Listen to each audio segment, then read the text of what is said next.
The Royal Road to Romance by Richard Halliburton. Copyright 1925. To Irvin Adi Hockaday, John Henry Lee, Edward Lawrence Keyes, James Penfield Sirberling, whose sanity, consistency, and respectability as Princeton roommates drove me to this book. Chapter 1. The Royal Road to Romance. May had come at last to Princeton. There was no mistaking it.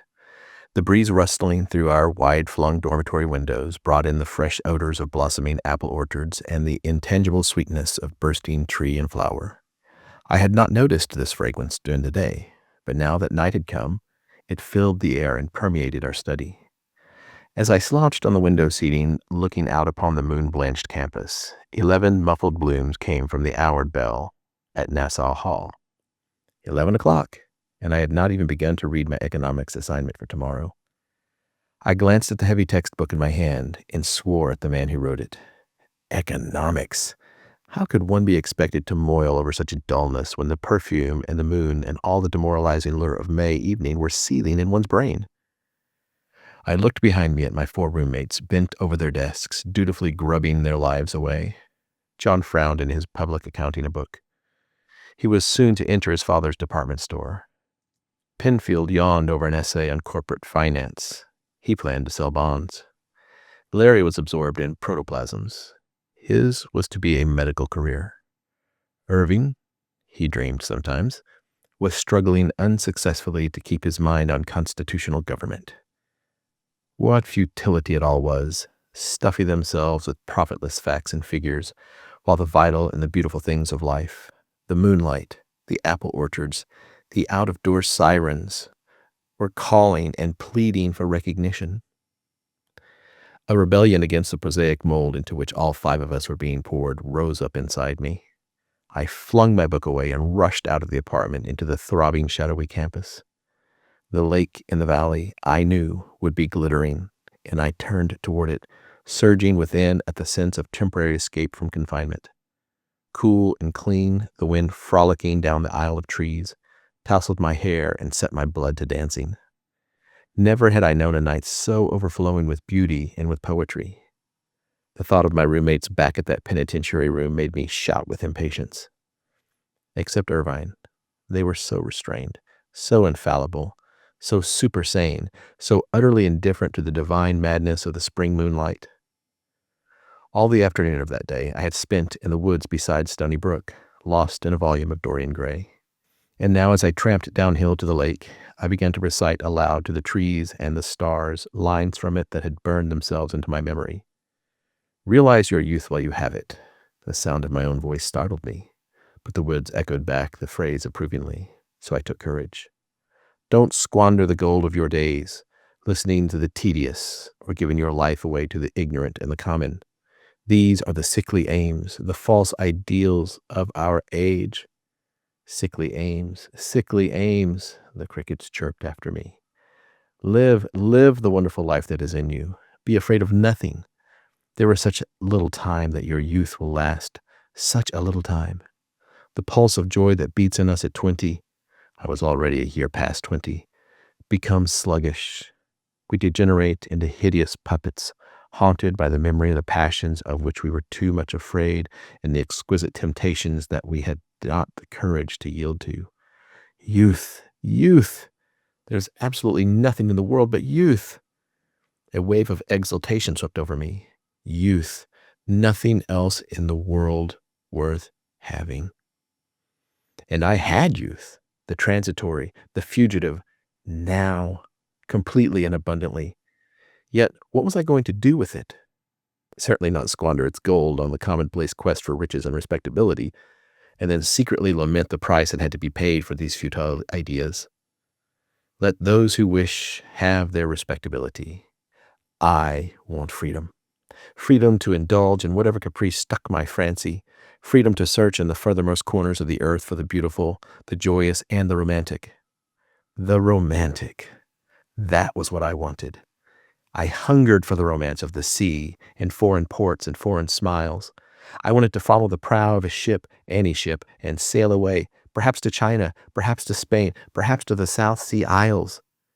There do nothing all day but lie on a surf-swept beach and fling monkeys at the coconuts. I hungered for the romance of great mountains. From childhood, I had dreamed of climbing Fujiyama and the Matterhorn, and had planned to charge Mount Olympus in order to visit the gods that dwelled there. I wanted to swim in the Hellesport where Lord Byron swam, float down the Nile in a butterfly boat, make love to a pale Kashmiri maiden beside the Shalimar, dance to the castanets of Granada gypsies, commune in solitude with the moonlit Taj Mahal, hunt tigers in a Bengal jungle, try everything at once. I want to realize my youth while I had it, and yield to temptation before increasing years and responsibilities robbed me of the courage. June in graduation.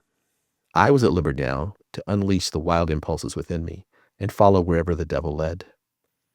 Away went cap and gown, on went the overalls, and off to New York I danced, accompanied by roommate Irving, whom I had persuaded with little difficulty to betray commerce for adventure.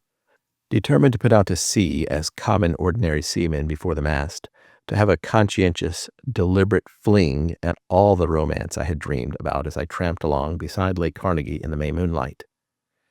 Our families, thinking it was travel we wanted, offered us a deluxe trip around the world as a graduation present. But we had gone abroad that way before, and now wanted something less prosaic.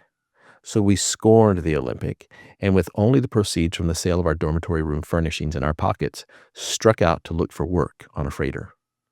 To break into the aristocracy of labor was by no means as easy as we had believed. Somewhat to our dismay, we found that wafting Princeton Bachelor of Arts degrees under the noses of deck agents was not a very effective way of rousing their interest in our cause. In desperation, Irvin and I attempted a new method of attack.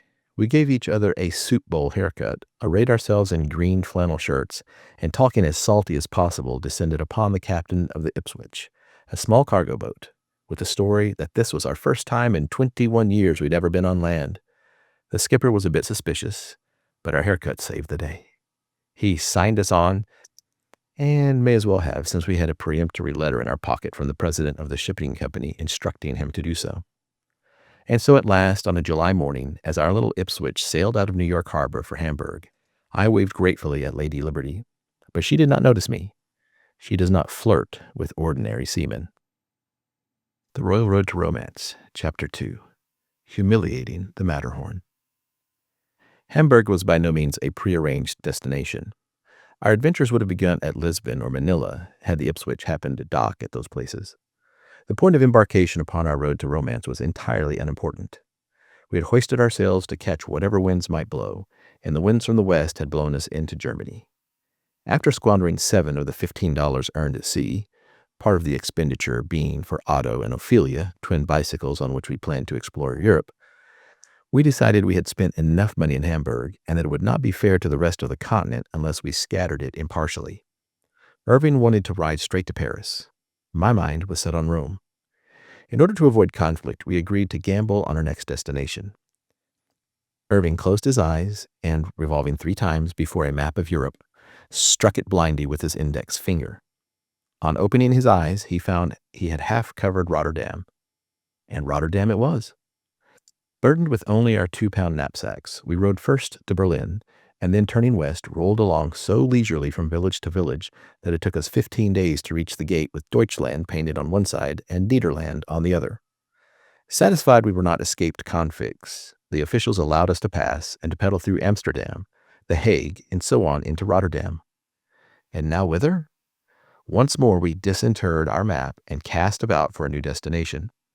Half furtively, half intuitively, my own eyes slipped south to Switzerland, and to the mountain on the Italian border marked in tiny letters, Matterhorn. Here my heart lay, had lain ever since a picture of the regal peak had been hung in my schoolboy study at Lawrenceville to dominate and stimulate everyone who entered the room. Even now I had only to close my eyes, and its glittering, beckoning pinnacle floated before me like the vision of swords and angels before Joan of Arc. Its majesty, its imperious sweep into the blue heavens, its romance and tragedies firing my imagination anew until any possible substitute expedition became drab and insipid. A consuming desire rose within me to plant my foot upon this most notoriously murderous mountain in Europe. What if it had killed more people than any other? All the more reason to climb. Youth! Youth! Here was a magnificent chance to realize it. Here was a new and rare sensation worth almost any price. Something beautiful, joyous, and romantic all in one. We must attack the dragon now while we were responsive enough to sense its challenge. True, we had no equipment and could not afford such luxuries, but neither had Moses equipment when he climbed Mount Sinai, and neither had Noah when he ascended Mount Ararat from the ark. However, if the adventure was to be considered seriously, Irvine must be won over and imbued with my own Matterhorn madness. Before I could decide on the most strategic method of attack, he spoke to me. Dick, I'd like to make a suggestion.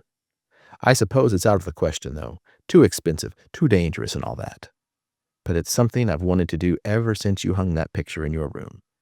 It's to, well, climb the Matterhorn. To the astonishment of everyone in the hotel lobby, not excepting Irvine, I gave him a furious hug accompanied by 3 wild cheers. It was by now the 20th of September, and we knew that the Matterhorn climbing season would be very shortly closed, if indeed it had not been already. There was no time to lose. Otto and Ophelia were sold, and on the proceeds we got to Cologne, turning up without delay at the Rhine. Our race against inclement weather in the Alps left us little time to enjoy the river journey. But even then, in an effort to get into training for the Matterhorn assault, we tarried a few days along the way to climb the towers of Cologne and Strasbourg cathedrals, the soaring fortresses of Ehrenbreitstein, overlooking Kulbins, the famous Lorelei cliffs, the steep paths that led to half-dozen crag-topping Rhineland castles, and, as a final exercise, a number of pine-clad mountains at the Alsatian Vosges, through which the range we tramped during a 100-mile ramble from Strasbourg to the Swiss border. And so, when we finally arrived at Zermatt, the village at the base of our mountain, we were prepared for the great conquest, at least to the extent of blistered heels and excruciatingly painful muscles. But neither Irvine nor I was the least bit disheartened. Guides were found and negotiations begun. Of course, you have climbed other mountains, said Adolf, one of the respective pilots, who spoke excellent English. We dare not tell him that a flight of steps was our only recommendation to the Alpine Club, for it was 2 weeks past the end of the season, and we were afraid he would not take us. Oh, many, we admitted modestly, and enumerated vanquished pinnacles all the way from the Palisades to the Popocatépetl. While they had never heard of the Palisades, this sounded very difficult, and being duly impressed, they agreed to make the ascent as soon as the fog and snowstorms on the heights above permitted. They despaired of us, however, when they learned that our equipment consisted of 1 toothbrush each and a safety razor. But you must have cleated mountain shoes, and socks, and leggings, and mittens, and a wool helmet, and an ice axe, etc., etc., etc. You're not climbing the Mount of Olives, you know. It will be bitter cold, and since you have come out of season, a struggle all the way. Irvine and I looked at each other in utter dejection. If we had to buy all of these articles, we would have nothing left with which to pay the guides. When we explained our predicament, they responded with immediate sympathy and outfitted us deluxe from their own equipment. All this time, because of continued fog, we had not enjoyed even the faintest glimpse of our spectacular mountain. But during the 4th night, a storm broke upon the valley, and the torrential rain cleared the atmosphere.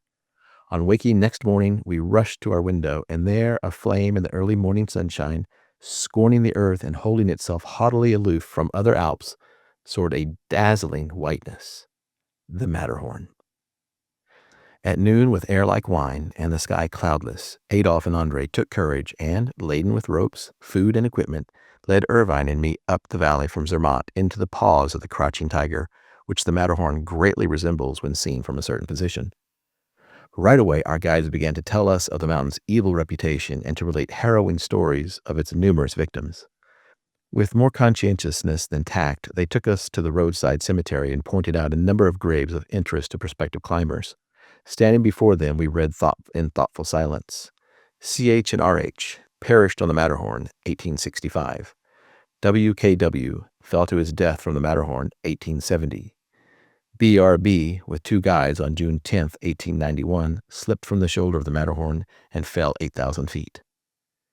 The nearby museum was equally encouraging. It contained the ice axes and clothes of the immortal young English climbers Hudson, Haddo, and Lord Douglas, who, along with Mr. Whymper and 3 guides, came to Zermatt in 1865 looking for new crags to conquer. The Swiss had always considered the Matterhorn absolutely unscalable and informed the sportsmen of the fact. In our own climb, we marveled a dozen times that they, as the first party, ever gained the summit. But the Matterhorn revenged herself for the humiliation of being at least conquered by man. On the descent, just below the shoulder, where there is a steep snowbank up which one is now helped by a secured chain, Mr. Haddow, a Cambridge undergraduate and the youngest member of the party, slipped on the ice, and as all 7 were roped together, dragged one member after another into the abyss, until only Whymper and 2 of the guides were left. They threw their weight in desperation against the drag of their falling companions, and the rush was checked with the men dangling 4,000 feet above the glacier. For a moment, the rope remained taut. Then, unable to bear the strain, it broke, and let 4 of the 7 daring vanquishers of this haughty mountain fall to a tragic death. It was with our thoughts on the graves and the story of the Whymper party that Irvine and I began our ascent.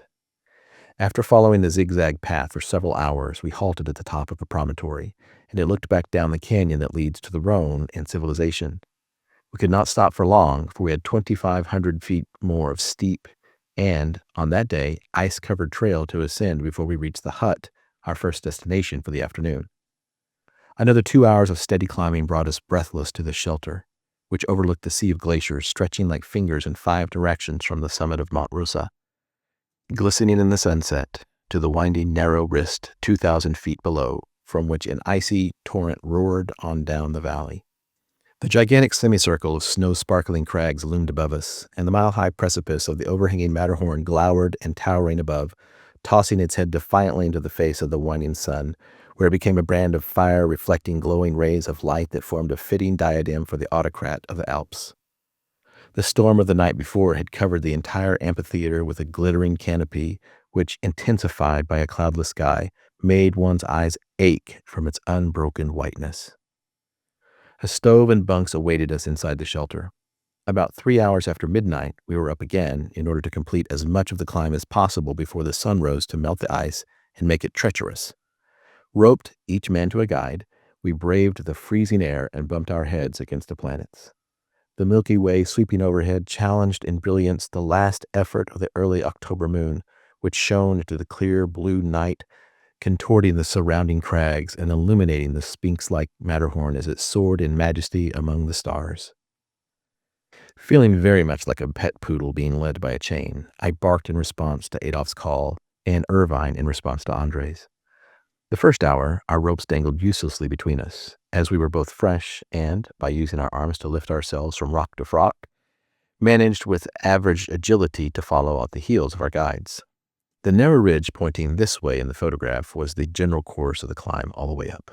At a distance, the edge looked sharp, nor does proximity disillusion one, for even on the lower slopes one must crawl up and down saw teeth not more than 20 inches width, with not less than 3,000 feet to fall in case one did. For a stretch of 1,000 feet or more, we had to leave the ridge and climb up the sheer rock face. Here, ascent was especially hard. The snow and ice had filled every hollow, making it necessary for Adolph to pick them free with his axe before we could find a footing. The almost perpendicular cliffs, from 6 to 15 feet in height, began to grow higher and come oftener as we labored upward, so that we had to use elbows and knees and teeth and toes as well as hands and feet to gain every yard. The guides would see that we were safely ensconced in some crevice, whereupon they would scale the rock wall to a point 20 or 30 feet above. Then, giving us the signal to start climbing, they would begin to draw on the ropes attached to our shoulders, and with the aid of this tugging from above, we were able to raise ourselves from crack to crack with a very satisfactory sense of security. In surmounting a particularly difficult cliff, a large stone which I had seized as a support became loosened from its bed as I pulled on it. With nothing else to hold on to, I immediately lost my footing, and in an avalanche of snow and rocks began to glissade down the nicheless, ice-covered right wall of the Matterhorn. "Adolph! Adolph!" I cried in desperation. Immediately the rope tightened, and I was stopped with a jerk before I had fallen 8 feet to swing in the breeze like a sack of cement, until, mainly by the effort of the guide, I was dragged over the difficulty. From then on to the hangover, the rope never slacked in its tautness. Our pilot soon saw we were not the chamois goats we had pretended to be in Zermatt, as we dropped on a ledge, blind from altitude, trembling with weariness and wondering which glacier below we were going to fall on. And our difficulties had only begun. The passage of the icebound shoulder, conspicuous in a photograph, instituted a new reign of terror. The wind blew with increasing violence as we crossed the 13,000-foot line and struck with enough force to blow us off the ledge had we not clung like glue to the rock face. Beginning at the shoulder, ropes attached at the upper end to embedded iron spikes angled downward, and only by pulling oneself hand over hand up these ice-covered cables was the ascent possible. However, even with these indispensable aids, the last 600 feet was not a pleasure in which I would care to indulge each morning before breakfast. The rarefied air made exertion exceedingly exhausting. The wind, whipping swirls of snow into our faces, stung like needles. Our arms ached from rope climbing, and our hearts, unused to such prolonged strain, palpitated in our chests. The notorious hangover, halfway between the shoulder and the summit, where the top of the cliff protrudes over the bottom, found me almost spent, and only pride and the biting wind drove me on. I had made one great effort to draw myself up the 25 feet of free-hanging cable, but halfway was my maximum. The wind caught me as I clutched the rope, blew me like a pendulum away from the cliff wall and over the sheer 5,000-foot precipice. My eyes went blind, my arms ceased to exist, my head swam in half-consciousness. Once more Adolf had come to the rescue. Having surmounted the hangover with a score of parties as inexperienced as ourselves, he anticipated my predicament and, heaving away at the attached line, dragged me more dead than alive to his own level. Once Irvin was safe over the ledge, we stretched our breathless lengths in the snow until we were refreshed. Then only did we notice that it was broad daylight, and realize that in the intensity of our assault we had forgotten to observe what must have been one of the world's most sublime pictures: sunrise from the Matterhorn. The last 100 feet were like a stepladder, rough-surfaced and deep in the snow into which we sank above our ankles at each step. Struggling doggedly on, looking nowhere but straight ahead, I noticed Adolf suddenly extend his right hand to me. "We're here," he said. "I congratulate you." Indeed, we were on top, 14,785 feet, with all of Switzerland stretched out before us. In the cloudless air, we could see nearly every mountain in the Alps. Mount Blanc loomed large and white to the west, and the Jungfrau, perpetually snow-blanketed, could be seen in the north. Italy with her lakes and haze faded into the south, and the Mont Rosa group, rising even above our soaring ridge, dominated the east. Crouching on the supreme ledge of snow, we ate our breakfast with the wind trying to tear us to pieces for presuming to enter her private domain. Savage as they were, we forgot the aroused elements in our exultation over the humiliation of the Matterhorn. In that fierce moment of intense living, we felt our blood surge within us. The terrors and the struggles of the climb were forgotten. The abyss beneath us, the bewildering panorama about us, cast a spell that awed me into silence. I began to believe it awed Irving too, for I saw him cusp his hands and look out over the 6,000-foot chasm with an expression that assured me he was in tune with the infinite. "Oh, Dick," he whispered in such an unusually solemn tone that I awaited some great inspired utterance about the sublimity of nature and the glory of God. Breathlessly, tremblingly, I listened. "At last," he continued in a faraway voice. "After talking about it and dreaming about it all these years, at last I can actually spit a mile." Only the guide restrained me from pushing him off. No sooner had I recovered from this blow than he began to lament the fact that he had forgot to bring along his 10-pound iron dumbbell exerciser that he had lugged all the way from Berlin, and so would miss his regular morning calisthenics. I suggested curtly that he go back and fetch it. He was equally disgusted with me when I, clinging to the wooden cross that marks the Swiss-Italian border, scrounging into the snow to keep from being blown away, got out my inseparable notebook and with frozen fingers laboriously inscribed a thought or two from the wind-whipped pages. "If you fell from here to Zermatt," he snapped impatiently, "you'd write scenic impressions in that confounded notebook on the way down." As I looked over the edge and saw how far such a fall would be, I concluded one might write quite a lengthy document before contact with the earth jolted the pencil out of one's hand. "That would be one way of getting my literary efforts read, Irvine, judging from the collection of fallen objects in the museum. If you want your old clothes or notebooks immortalized and preserved under glass to all future generations, just jump off the Matterhorn." The summit of this incorrigible mountain is commonly thought to be known as only to a very favored few. This is a mistaken idea. For each season, a number of parties beard the old lion and return to the earth, content and proud with a vow, however, to never again. There is not a mountain left in all of Switzerland that has not been scaled, so that the joy of being the first to stand upon some formidable peak, which only the eagles knew before, has passed forever. But there's almost as much joy in being the 10th or the 100th. Familiarity can never breed contempt for such vast and beautiful peaks and valleys as these. The rivers bound over the rocks with just the same abandon now as 1,000 years ago. The wine-like air from the snow and pines is not less exhilarating. The charm of the Alps will never die. For where else may one find nature as spectacular yet as serene as in these her favorite mountains? It is charm below the snow line. It is fierce joy above. Fierce joy to stand at dawn on the supremacy of the soaring crag and see the amber clearness of the jagged eastern horizon grow in intensity. To scale such peaks as the Matterhorn surrounded by a sea of mountains, with nothing to indicate that you are in the heart of civilized Europe rather than some Greenland waste. One finds a stimulation here unknown elsewhere, a feeling of having attained unto another higher life, unto another world, a world made not of land and sea, but of crystal air and sky and snow and space. It all sent a surge through our hearts. It had been a new sensation of awful power, a new element conquered, a supreme response to the hunger for exhilaration, for motion and danger and intensity of sensation. We had achieved one of the great ambitions of our young lives.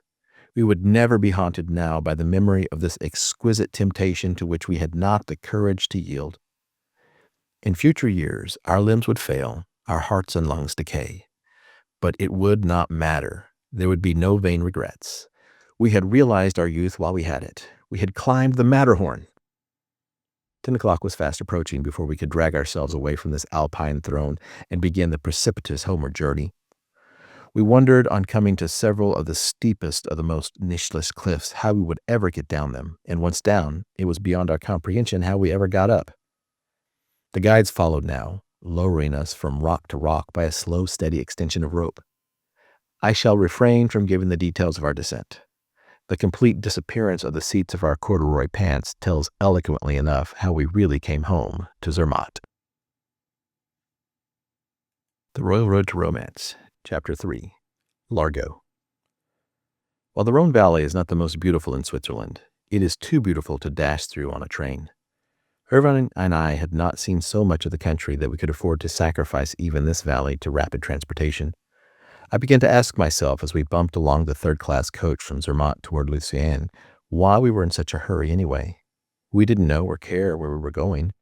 We had no schedule whatsoever. A rebellion against this waste of Alps suddenly seized me. I reached for my knapsack and informed my companion I was going to abandon this stupid third-class coach and walk a while. Then I jumped off the train, not knowing or caring how far I was from where, and leaving poor Irvine gasping at my demented behavior. Nor did my farewell suggestion that he wait for me in Paris explain this sudden departure. I was a bit surprised myself as I stood on the embankment and watched the last car disappear into the west. The next thing for me to do was find out where I was. A passing pedestrian informed me that Lake Geneva was only 3 kilometers distant. That was joyful news, for Lake Geneva meant Montreux, and Montreux meant Chalon, and Chalon had always been to me a castle of romance. Hurrying my pace, I soon caught sight of Lac Léman, blue and unruffled in the calm of an autumn afternoon. Another moment, and Chalon's snow-white battlement rose before me, rising out of the shining mirror and towers and turrets surrounded by the clearest of lakes, backed by a mass of verdure, shadowed by the snow-clad Alps. This historic pile is one of the most imposing old castles in all of Europe.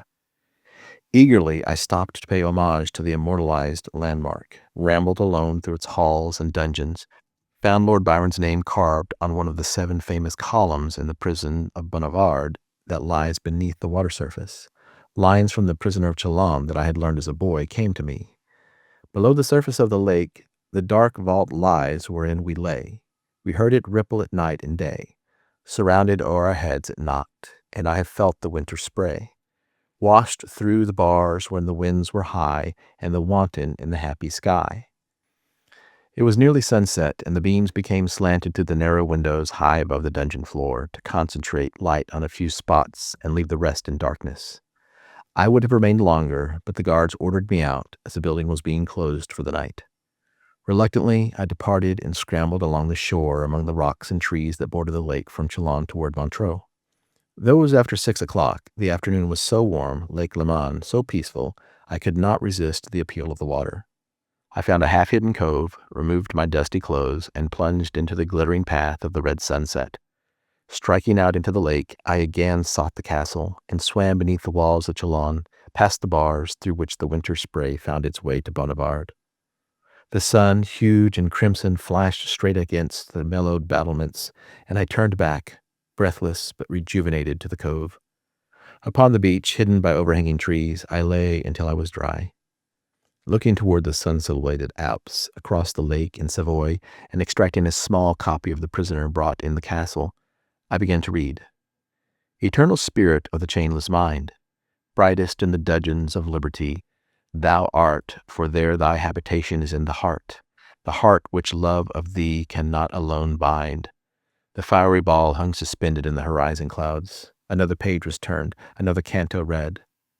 Lake Leman lies by Chalon's walls, 1,000 feet in depth below. Its massy waters meet and flow.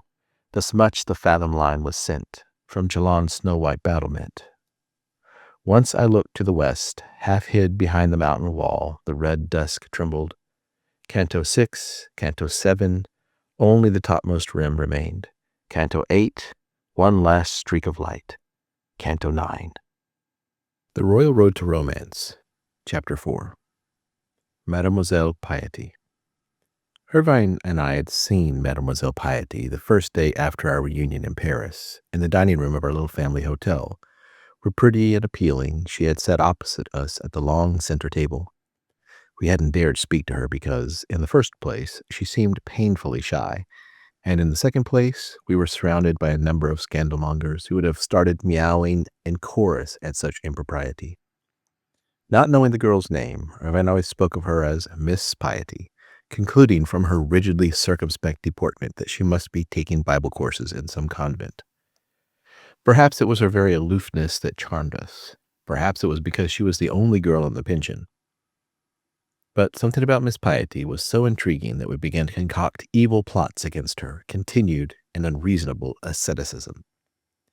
We had it all arranged to kidnap the damsel and drag her out to tea by force, and no doubt would have had not a much less violent introduction offered itself in the shape of 3 Folies Bergère tickets sent us by a young American and his bride, who picked us up in their honeymoon motor car on the Lake Geneva Road between Montreux and Lucerne, and given me a free ride all the way to Paris.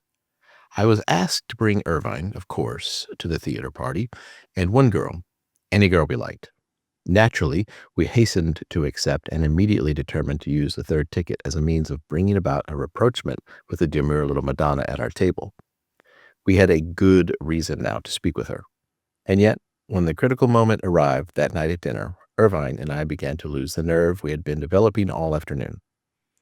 It seemed so tactless proposing Folies Bergère to this chaste, grave Violet, especially before being introduced. But she was the only girl we knew about, so it was Piety or nobody. Being the more familiar with French, I was delegated to make the attack, and gulping down my glass of wine, I leaned across the table, trying to look as trustworthy as possible. But I never got any further than, "Pardon, mademoiselle." Piety began to blush crimson at my very first word, and seeing her discomfiture, I hesitated and, of course, was lost. Before I could rally my forces, she had fled from the field. We consoled ourselves at departing garrulous for the theater with the fact that she never in the world would have gone to such a place anyway, or if so, would have made us bring her home after the second act. As a matter of fact, the second act might seriously have been questioned as a proper spectacle for convent students. It was a voluptuous Turkish harem scene with the harem maidens dressed in proverbial Folies Bergère costumes, lounging in the divans or splashing merrily in the pool. During the height of their revels, the queen, arrayed in a few beads, burst in among them and threw herself into a wild, leaping oriental dance. Irvine suddenly clutched my arm. "Look," he gasped. "At what?" "The dancer. Do you know her?" "Know her? It's Mademoiselle Piety." And it was. Our shrinking saint at the pension was queen of the Folle harem. Almost overcome by astonishment, yet intrigued by this dual personality, we found her name on the program and wrote a note requesting that she meet us after the performance if she really was our table mate, and if she was not, to meet us anyway. Her reply came back. Messieurs les Américains, oui, je suis la même demoiselle. Quand je me tiens tranquille à notre table, vous me dédaignez. Quand je suis la reine d'Orient, vous vous empressez. Méchant. Je ne d'adoris de qu'au reconnaître, mais je me hasarde à la porte de côte du théâtre. Messieurs Americans, yes, I am the same young woman. When I am demure at our table, you scorn me. When I am the Orient Queen, you rush to meet me.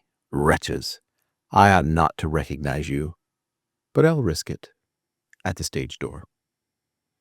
And sure enough, shortly after 11, she appeared in the doorway, highly amused over our consternation at seeing the fragile Bible student turn Scheherazade and rioting on the Folle stage. The problem before us now, since it was approaching midnight, was how to celebrate our alliance. I suggested a buggy ride up the Champs-Élysées to the Étoile, but Irvine thought we should climb the Eiffel Tower and view the twinkling lights of Paris. Mademoiselle Piety gleefully voted with Irvine. Vividly recalling the Matterhorn outrage, I made him promise, before I consented, that if we got to the top, he would not make any disgusting salivary remarks. The subway took us to the Champ de Mars station, from which point the tower is only a short distance away. On investigation, we found that our noble idea was doomed to failure, for every door was locked fast and the summit platforms were all darkness. We were bitterly disappointed. What now? I have it, Piety suddenly exclaimed in excited French. The Trocadero Towers. They must be all of 300 feet high. You can see enough from one of these. The Trocadero Palais, an enormous ornamental building left standing after the Exposition of 1878, loomed up just across the Seine. In a moment, we had walked over the Pont de Ine, up the broad sweeping steps, and found the concierge's house, and emboldened by numbers, knocked at his door. Qu'est-ce que c'est quoi? Growled the warden. We knew if we mentioned the tower key at this hour, he would never get out of bed, so we just knocked again. In a savage humor, he opened the door. Piety, whom we had chosen to be a spokesperson, since she had the power to charm any man into capitulation, made the request. But her plan did not meet at all with his approval. Mon Dieu, he moaned. Climb the tower now? Imbeciles! Allez-vous-en! Just the same, being irresistible, she got the key, and his guidance through the building as far as the tower steps as well. Our climb to the top, round and round the long since abandoned elevator shaft, was one of the strangest adventures that was to befall me on the road to romance. We could see literally nothing. The blackness was absolute and unrelieved. A few windows that might have admitted a ray of starlight were covered with the grime of years. The tower had not been cleaned since the Exposition, a long generation before. The steps were padded with dust. Dense masses of cobwebs festooned themselves across our path. Legions of bats, so unexpectedly disturbed, squeaked and whirled about our heads. The stagnant air was stifling. We had to feel our way upward step by step, flight by flight. Irvine blasted our passage through the cobwebs, leading Piety by one hand, who with the other led me. Irvine and I felt very much at home, having rehearsed this adventure in more than one rickety old tower in Germany and Holland, so that the only real amateur cobweb climber among us was Piety. But she threw herself into the sport with enthusiasm and seemed to be having a glorious time. Her peals of laughter as Irvine stumbled and tumbled back upon us echoed up and down the dismal shaft and dissipated any regret we might have felt over the expedition. By prying and jerking, we opened the door leading on to the summit balcony and stepped out into the fresh air. Paris, Paris! Never was it so beautiful as on that autumn night. The deep blackness made the myriads of twinkling lights dance and gleam and beckon. They lined the winding Seine as it cleaved in twain the conflagration. They were marshaled in the Champ de Mars. They melted into one great blaze over the grand boulevards. They rushed before taxicabs across the Jena Bridge and down the quays. The horizon became a fading glow. Up through the midst of this phosphorescent sea, the tower Eiffel rose in silhouette against the fire, commanding all Paris to sleep in peace while it stood guard. The Pantheon, the Dôme des Invalides, the Arc de Triomphe, the Campanile de Sacré-Cœur, all were hidden. Only the soaring lance of steel before us kept the vigil. For a moment, Irving and Piety and I stood quiet, moved profoundly by this loveliness. Then, in English, half to herself, the Oriental dancer broke the silence. "The God will do." Perhaps piety was not such a misnomer after all. The Royal Road to Romance, Chapter 5. Castles in France. In Paris, the greatest catastrophe of my story came to pass. Urban, the wit, the optimist, unexpectedly and unwittingly was forced to hurry off to Italy, leaving me to carry on disconsolately alone. Piety and I escorted him to the station, bade him through tears as cheerful a farewell as possible, and glumly watched the train take him away. We three had committed so many delightful crimes together since our ascent of the Trocadero that our trio had become solidly united, and its disruption gave Piety as much cause for lamentation as myself. Left alone, I resolved to seek consolation in the French chateau. But first I must write a Rhineland and a Matterhorn story for the market, and in some more immediate way revive my sadly drooping capital. A week of seclusion in the American library accomplished the writing. Then, in 2 weeks, having rented a studio and a phonograph, I revived the capital by teaching dance lessons with 2 of the pensioned scandalmongers as my star pupils. Without their patronage, I should never have bicycled away from Paris, one morning early in November, with nearly as many francs in my pocket as on the day I landed in Hamburg. Passing through Versailles and Chartres, I reached the Loire at Orleans and clung to its banks as it rippled westward through Touraine. For 10 days I loitered in this land of poets and chateaux, tarrying with each castle as long or briefly as my fancy chose. An hour at Chambord, an afternoon at Laux, a day at Blois, 2 at Amboise. Shenandoah, the loveliest and most graceful of all, captivated me completely. "Only give me Shenandoah, and take all the rest," Catherine de Medici once exclaimed. The bloodthirsty politics of this notorious lady are open to censure, but her taste in chateau was superb. For me, no tour of Touraine would have been complete without a visit to Chinon, since here Richard Coeur de Lion, the foremost of my boyhood heroes, breathed his last. On learning at this place that Richard's body had been carried to Fontevraud, a famous abbey some dozen miles away, and buried there, I immediately lost interest in Chinon, and scorning the approach of a stormy night, sped away toward the abbey to be a pilgrim to my hero's tomb. Before I had gone a mile, black clouds began to gather overhead. The wind became a wild gust.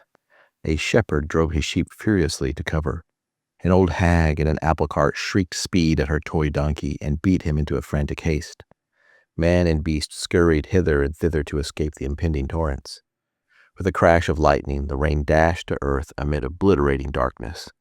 But, wrapped in my coat, I whirled on through the storm, stopped beneath the shelter at Chateau Montreux's towering walls, past which the road led, and leaning against the great stones, extracted my map and flashlight to find Fontevraud. 2 miles back from the river it lay, 2 miles into the very teeth of the November gale. For any shrine less than Richard's, I would not have stirred a foot. Yet, in this case, raging elements seemed to be proper setting for the approach to such a dauntless spirit. The abbey was reached. An ecclesiastic responded to my furious knocking. Perhaps at last, even at this late and tempestuous hour, I was to stand beside the mortal remains of my boyhood idol. "It is impossible for me to grant you permission to enter," the official informed me in positive tones. "We admit only visitors who have passes from the prefect. This is a prison as well as an abbey, and at present the chapel where the English kings are buried is quarters convicts." Convicts?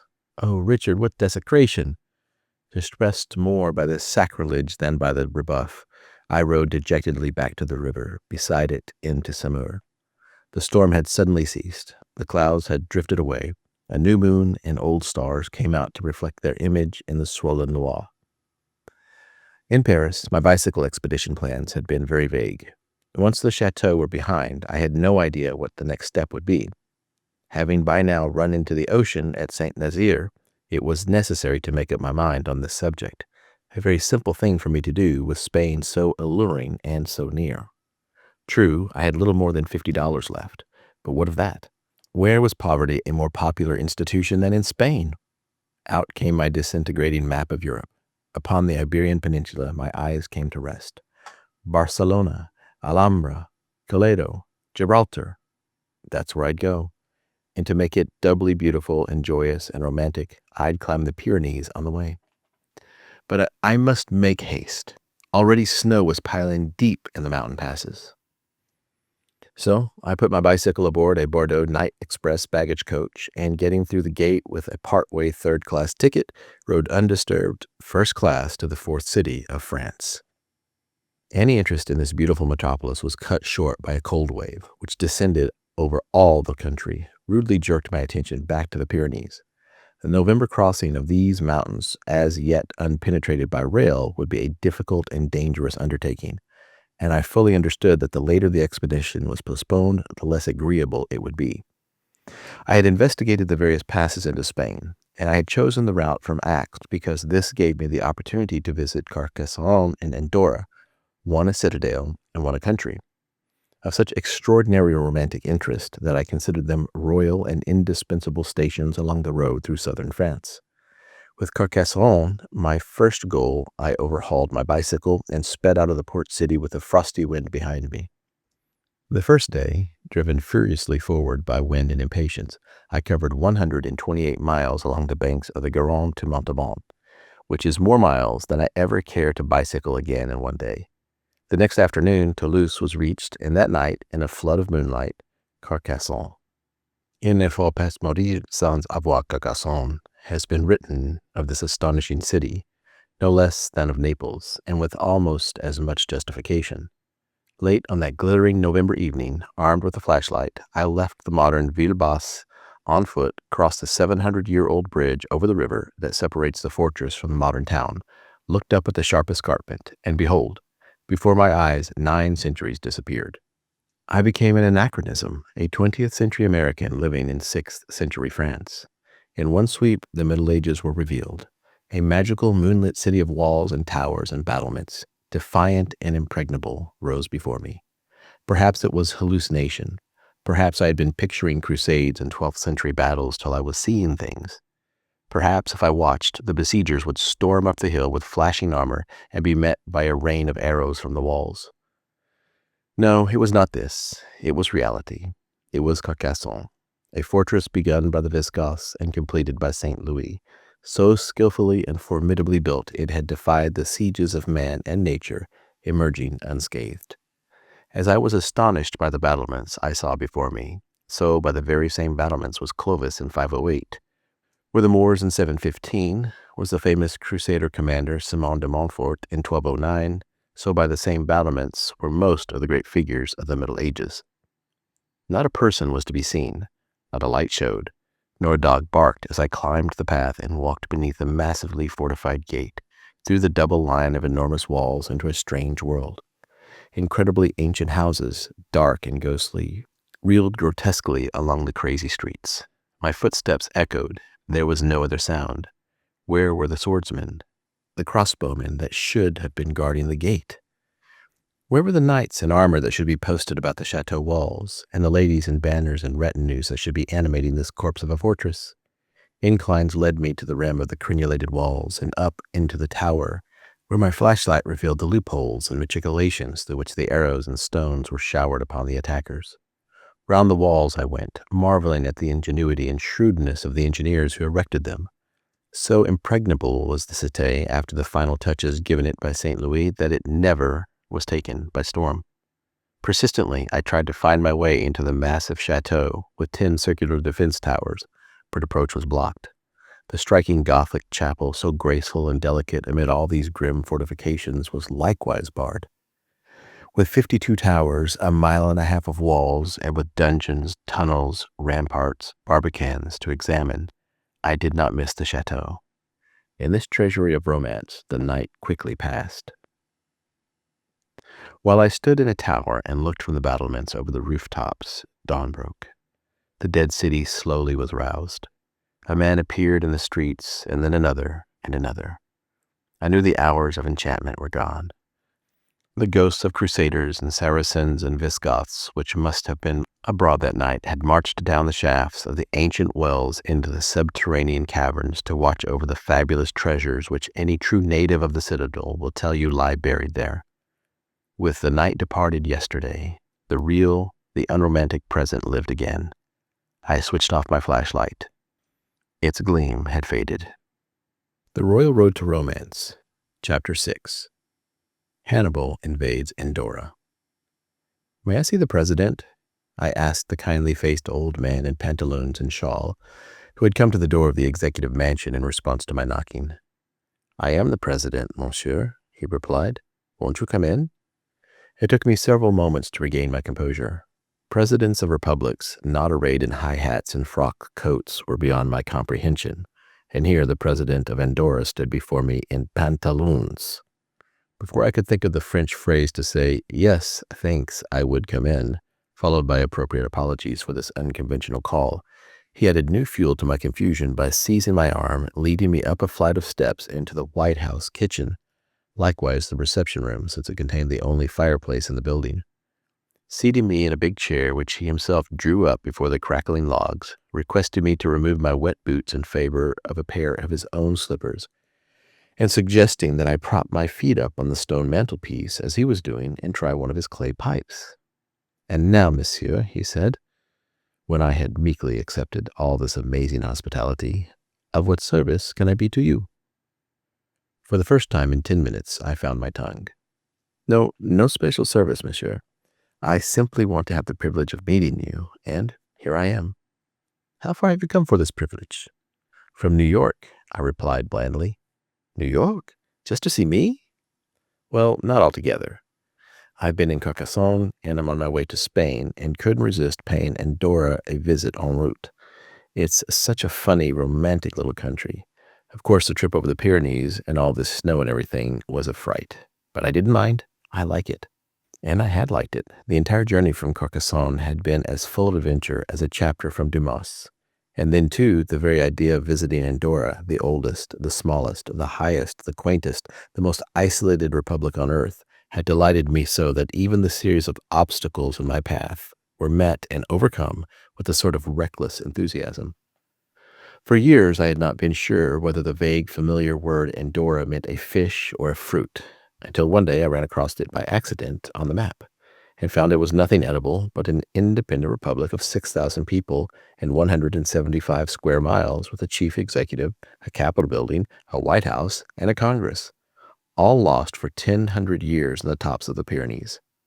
I found this dull democracy was perhaps the one spot left in Europe uncontaminated by the vacation flood of sightseers, for the reason that, with the exception of the capital city, which communicates with the outside world by means of a 60-mile dirt road, the entire country is inaccessible except to a sure-footed man or mule.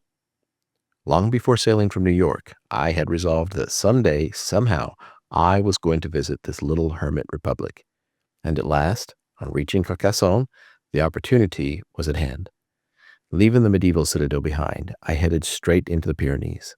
Having first shipped my bicycle onto Marseille, where I planned to go after leaving Spain, and had the thrill of realizing that here, as in the case of the Matterhorn, another dream was about to come true. On arrival at Aix, the nearest point to Andorra, reached by rail, I found I had disastrously lost my race with winter beginning to rain. Snow and ice were 2 inches deep at this 2,500-foot town. What would they be in the 8,500-foot pass? The hotel proprietor seemed against my contemplated expedition. "It is never done in this season," he assured me. "You are a month too late. You will find the mule trail impassable with snow." He then proceeded to narrate with all the icy details tragic stories of men who as far back as 1800 had ignored all warning, been lost in the snow, and not heard from yet.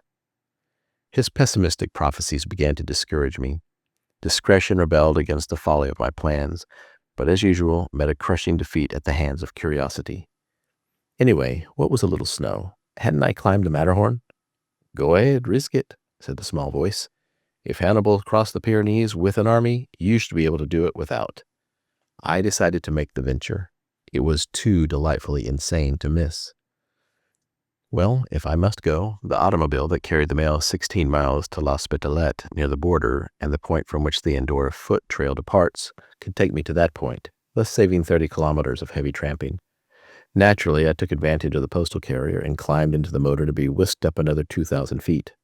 At L'Hospitalet, I began to fumble in my pocket after a tip for the chauffeur when he calmly announced that the charges would be 80 francs, then about $7. I came up in a mail wagon, not a taxicab, Mr. Jesse James, and shall pay accordingly. The mail wagon is always a taxicab when it carries passengers, Mr. Gold-dripping American, and you will pay me 80 francs because you surely have not forgotten that I have your letters. It was true. I had given him some important correspondence to mail when he returned to Aix, since in the rush to get away I had been unable to post it myself. Let's do business, he continued, mocking me. 80 francs, and I mail your letters. Else, I'll hold them till you can afford that amount. An eye for an eye, said the ancient Hebrews. Inspired by this scripture text, I jerked the spark plug out of his antiquated machine's battery box and put it in my pocket. As that was the only spark plug in L'Hospitalet, he thought over his threat and decided that perhaps he was only joking. In the end, we exchanged ransoms, supplemented on my side by a fair reward for services rendered. Having been duly won over in Aix to recognizing the value of a donkey as compared to the Pyrenees, I now began to look about for one. A dealer was soon found who rented mounts in season to travelers making the trip across Andorra to Ciudad d'Urgell, the first town in Spain where his partner received and re-rented them back to L'Hospitalet when the chance came. At first, the dealer was loath to risk his mule on the difficult, dangerous November trails to one unfamiliar with the nature of the country as well as the nature of the animal.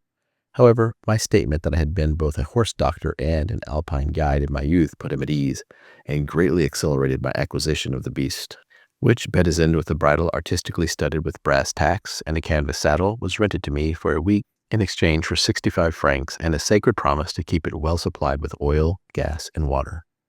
What's his name? I asked as I departed the new traveling companion. Josephine, monsieur. Josephine. See here, mon vieux. I cannot have a traveling companion with a name like that. What would my family say? Think of the gossip. I shall call him Hannibal, and Hannibal it was. The donkey and I spent the night at L'Hospitalet, screwing up our courage for the dash next day to Saldo, the first Andorran outpost 10 hours distant and 4,000 feet higher up. Again, the villagers gathered about the fire, tried to discourage me, but it was too late to withdraw now. Next morning, Hannibal, having been rescued from the snowdrifts that had piled against his stable door, began to lead me up the ice-hidden trail. We left L'Hospitalet at 7 under a leaden and ominous sky. 8 hours later, we reached the peak of the pass in such a blizzard of rioting snow and freezing winds as to obliterate everything 20 feet away. In the storm, I soon lost all sense of time and direction and followed the little donkey's guidance with blind faith. But just as centuries ago, the original Hannibal stood on the crest of the Pyrenees and shook his fist at the Roman camps in Gaul, his unworthy namesake of a mule, following in reverse order the Carthaginian's example, brayed triumphantly when at last the summit was attained and the alleys of Andorra were seen trickling into the distance. Over the top, the storm moderated with astonishing suddenness. With fair weather came houses and a visible trail leading into Saldo. Here I found a nice animal shed for Hannibal, but if he got no better accommodations there than I did at the inn next door, it must have gone hard with him. Next morning we were off at sunup and had been descending the steep and jagged path for 8 hours or more when a turn in the trail suddenly disclosed a great rift in the mountain and a broad, tree-dotted flat where the stream ceased to roar. It began to babble as it wound quietly to the opposite end. There on the hillside was Andorra City, climbing slightly above the verdant floor of this sunlit garden, the most pathetic, the most miserable capital city of any nation in the world. Yet appearances are deceitful, for when, nearly a week later, I bade the place farewell, it was with a heavy heart. This dirty little village houses such simple and such charming people that one is loath to leave them and return again to the world with its complexities, its unhappinesses, and its burdensome wisdom. Hannibal led me on a conducted tour of the city, which took nearly 10 minutes. From the Grand Place, we visited the 2 hotels. My first object was to see which had the less disagreeable odor, but as there was little choice, I registered at the one with the fewer dogs. I soon saw that whatever Andorra was, it was not French. Owing to the difficulty of communication with the North, it has been the influence of Spain that has molded the character of the country. The language is Spanish dialect. The costumes, money, customs, faces, and physiques are Spanish. Though strange to say, their preference for France as a nation and loyalty to their sister republic rather than Spain is unqualified. During the World War, this midget nation, which all countries in the world had no irons in the fire, realized that their ancient republican ideals were in danger, and out of her 6,000 people rushed 9 men to the French colors. 3 returned with decorations, 3 came home blind or maimed, and 3, to the everlasting honor of the littlest ally, fell fighting in defense of the principles held sacred by the Republic, the oldest existing republic in the world. To these 3 heroes, a monument is to be erected in the Place de la Concorde, and on it is to be emblazoned in French, "To the eternal glory of the 3 Andorrans who died to make the world safe for democracy." After dinner on my first evening, I inquired from what French-speaking source I might gather more information about Andorra. "Well, the president might accommodate you, senor." "Does the president receive callers at the executive mansion in the evening?" "Si, senor, unless he is spending it at the café." And so it was I came to call on His Excellency, and be hospitably escorted into the White House kitchen and seated in slippered ease with my distinguished host before the hearth.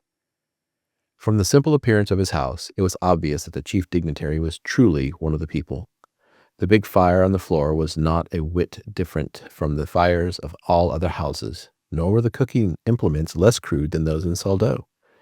A mother cat and her 5 kittens lay curled close to the glowing coals, and a big dog put a friendly paw into my lap when I had taken a seat in one of the homemade chairs. The simplicity and gentleness of the old man charmed me at once. Whatever awe I was prepared to hold him in melted away into sympathy, almost affection, as I saw him lift up one of the kittens and stroke it to sleep against his breast. He was not only willing but eager to talk.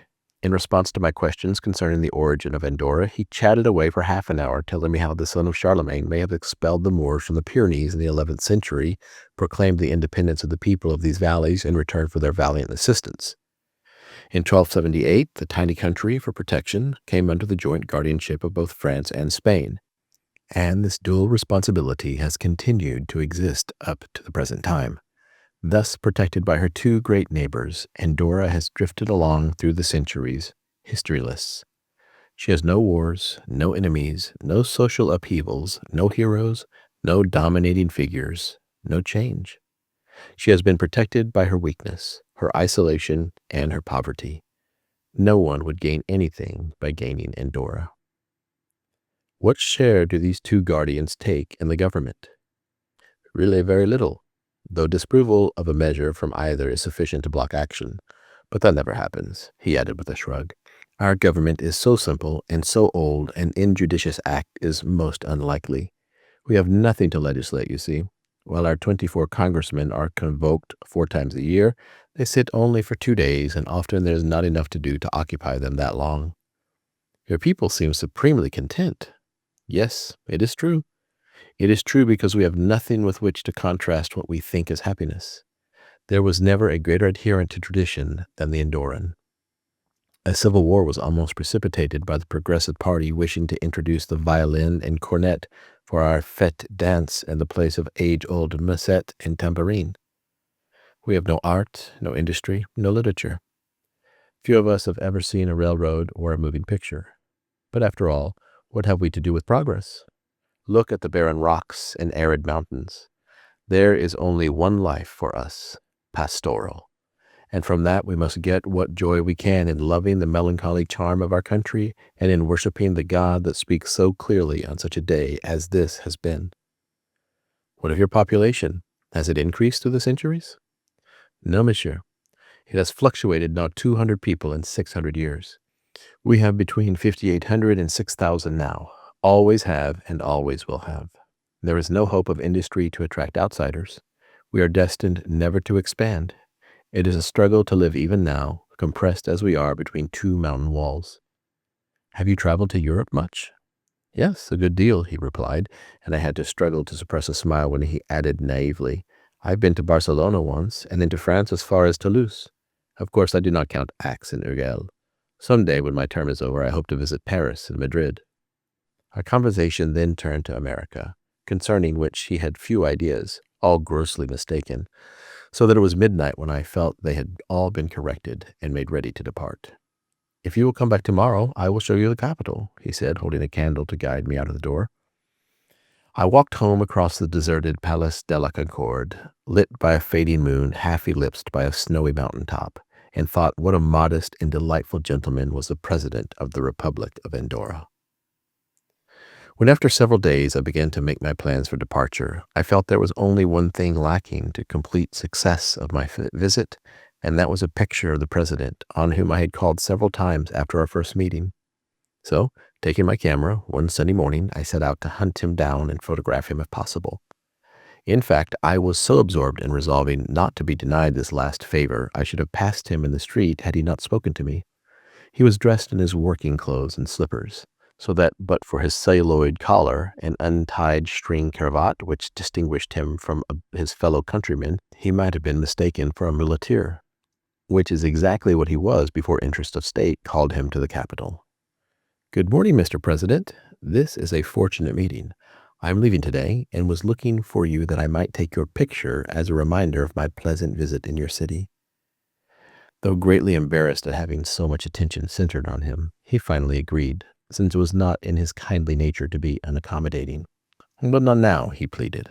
"Come to my house in an hour, and I will have my robe and hat of office ready to put on. I am not the President dressed like this, only a farmer."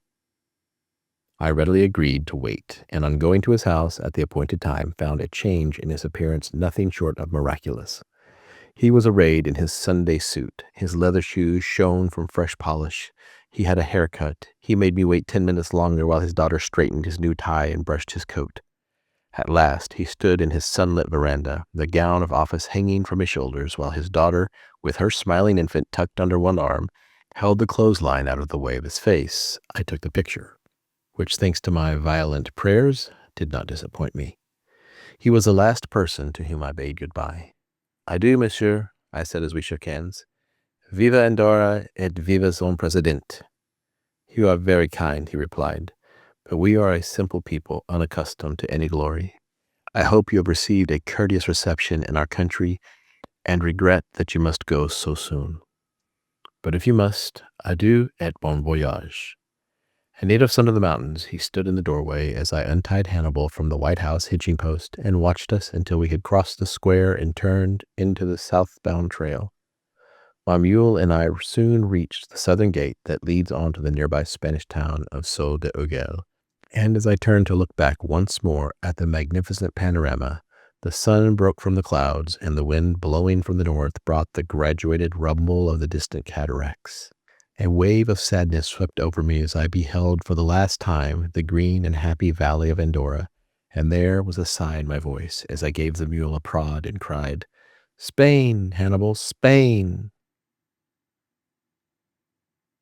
The Royal Road to Romance, Chapter 7. Spanish Dancing.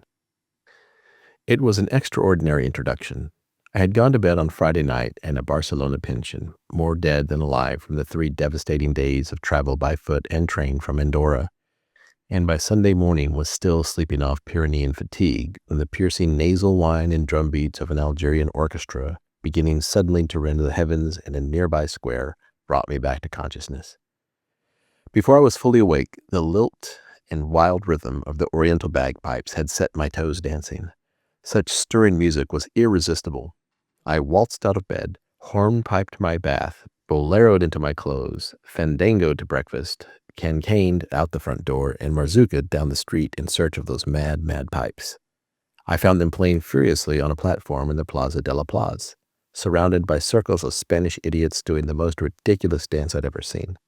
A circle consisted of from 3 to 30 dancers, holding hands shoulder high and revolving with a slight dip of the knee, 4 steps to the left, and then 4 steps back again. The groups moved with perfect unity, every member reversing direction on the same note and bobbing up and down at the same instant. I laughed out loud at such an inane spectacle. Nevertheless, something must be done about that tantalizing music. I simply can't stand still. So, looking furtively around to be sure there was no other American on hand, I jumped into a stepping sextet and soon caught the simple movement. It was a most ludicrous sensation. The very seriousness of the dancers was absurd. There was not a word spoken or a smile smiled as the 1,000 people, not a 20th of them women, stepped and dipped to the right, stepped and dipped to the left, with oppressive solemn dignity. Entire circles, including my own, were made up of all men, all holding hands and all wearing their hats. Although I was continually uneasy for fear someone I knew should catch me doing this, I was as disappointed as any when the music stopped. As my circle broke up, I saw the young man next to me reach into his pocket and pull out a fiery red English edition of Baedeker's Spain and Portugal. Minerva's Owl! What was a dancing Barcelonan doing with that? The horrible truth dawned on me. He was not a Barcelonan. He was an American examining his guidebook. "Didn't you feel silly doing that fool dance?" I asked him abruptly. He almost dropped his Baedeker. Well, of course," he said, looking unutterably sheepish. Then, with an afterthought, he added, "But see here, my lad, you were doing it too." We agreed never to tell. "Name and occupation," he demanded with mock officiousness. "Halliburton, horizon chaser. Yours?" "Paul McGrath, Chicago, architecture student."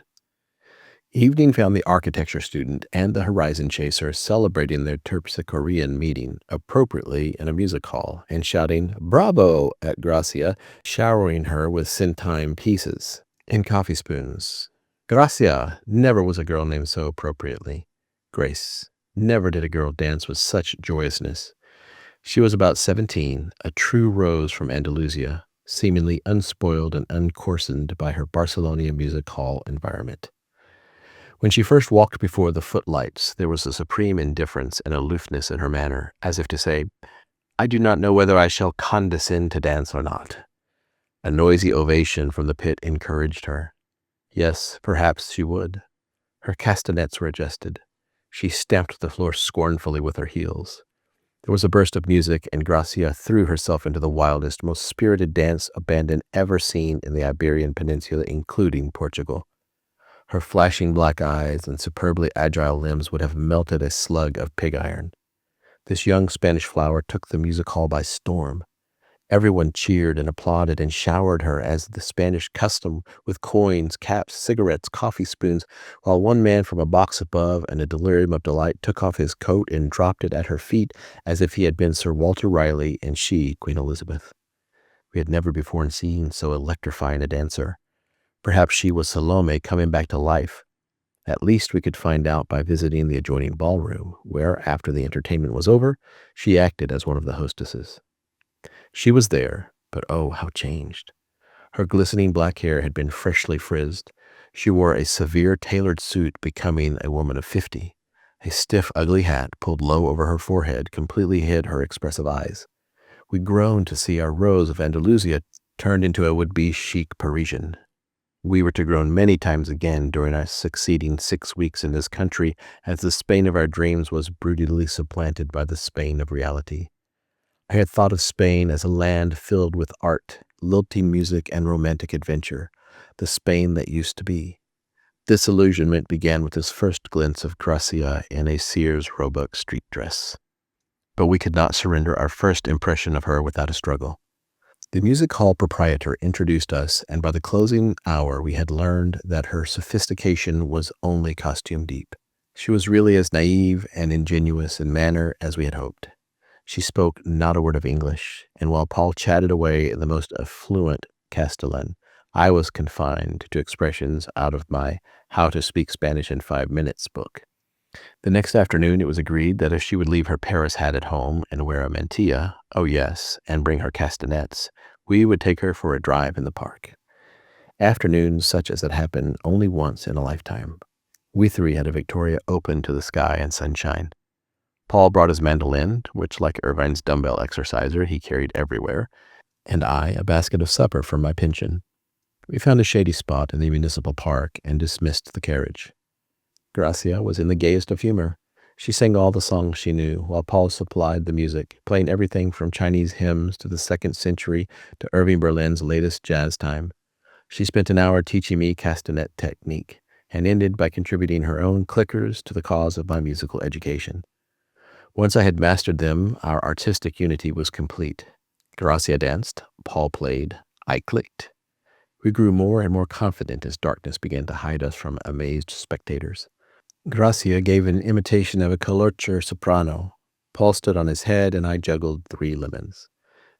It was unanimously agreed that we should form a company and become wandering minstrels. And perhaps we should have, had Gracia not suddenly remembered that she was due at the music hall in 10 minutes. Depositing our charming friend at her dressing room, we bade her a sad farewell, went to the railway station, and, to compensate for the Victoria extravagance, bought our tickets for Valencia 3rd class. One who has not traveled 3rd class in Spain has yet to experience the uttermost depth and discomfort. The 12 hours' ride on the galloping, oscillating coach would have proved fatal to both of us had Paul not had his inseparable mandolin and I my castanets. All through the weary night, he tinked away his variegated repertoire while I accompanied him with the clinkers. Valencia is the very breath of Spain. The view from the bell tower of the huge cathedral makes one forget the mud and decadence in the streets. Here, December is a brilliant month. There is never a wisp of cloud to be seen. Close about us as the ancient white walls glittered, nestled beneath the myriads of exquisite towers, red and gold and gray. Acres of green, orange, and olive trees stretched to the blue Mediterranean, breaking on the Gibraltar-like Cape of St. Antoine, which rose behind the fleets of white specks, sparkling and scudding before the southern breeze. The glitter of 40 Madrids could not have lured Paul away from his golden towers. And so, as I was impatient to visit the capital, I had to go on alone, planning to meet him later at Granada. 22 hours more of the 3rd class travel had to be endured, and without any Paul to while them away on his mandolin. However, my fellow passengers were not bad substitutes. For part of the journey, a father and his 3 daughters, aged 4, 10, and 12, sat across the aisle and supplied me with a 3-ring circus. Getting out of the 5-minute Spanish book, I made an attempt at conversation with these chatterboxes, and thanks to my amazing mispronunciation, succeeded. ¿Qué preciosos son los aretes usted ostena? What beautiful earrings you are wearing, was the initial attack, having first looked it up. Black Eyes, the elder sister, put her dainty hand to the bobbing gold pendants and natively admitted the fact. Usted es también muy bella, señorita. You are very beautiful yourself, señorita. Creo que tengo el cabello bonito. I think I have pretty hair, she replied artlessly. Le daría un poeta por él. I'll give you a peseta for it. My offer was not accepted, but it made us fast friends. We explored my camera, and since it was empty, they could wiggle everything to their heart's content. Remembering the castanets, I dug them from my knapsack, whereupon 10-year-old Brown Eyes clapped her hands in delight, slipped the strings over her fingers, and unable to resist the stimulation of their click, jumped into the aisle. Father and I began to step proper rhythm, and daughter, with a broad grin on her face, threw back her curls and fandangoed and boleroed until she was out of breath. Here was another Gracia in the making. She twirled and swayed, her castanets rolled and syncopated. She had not had a lesson in her life.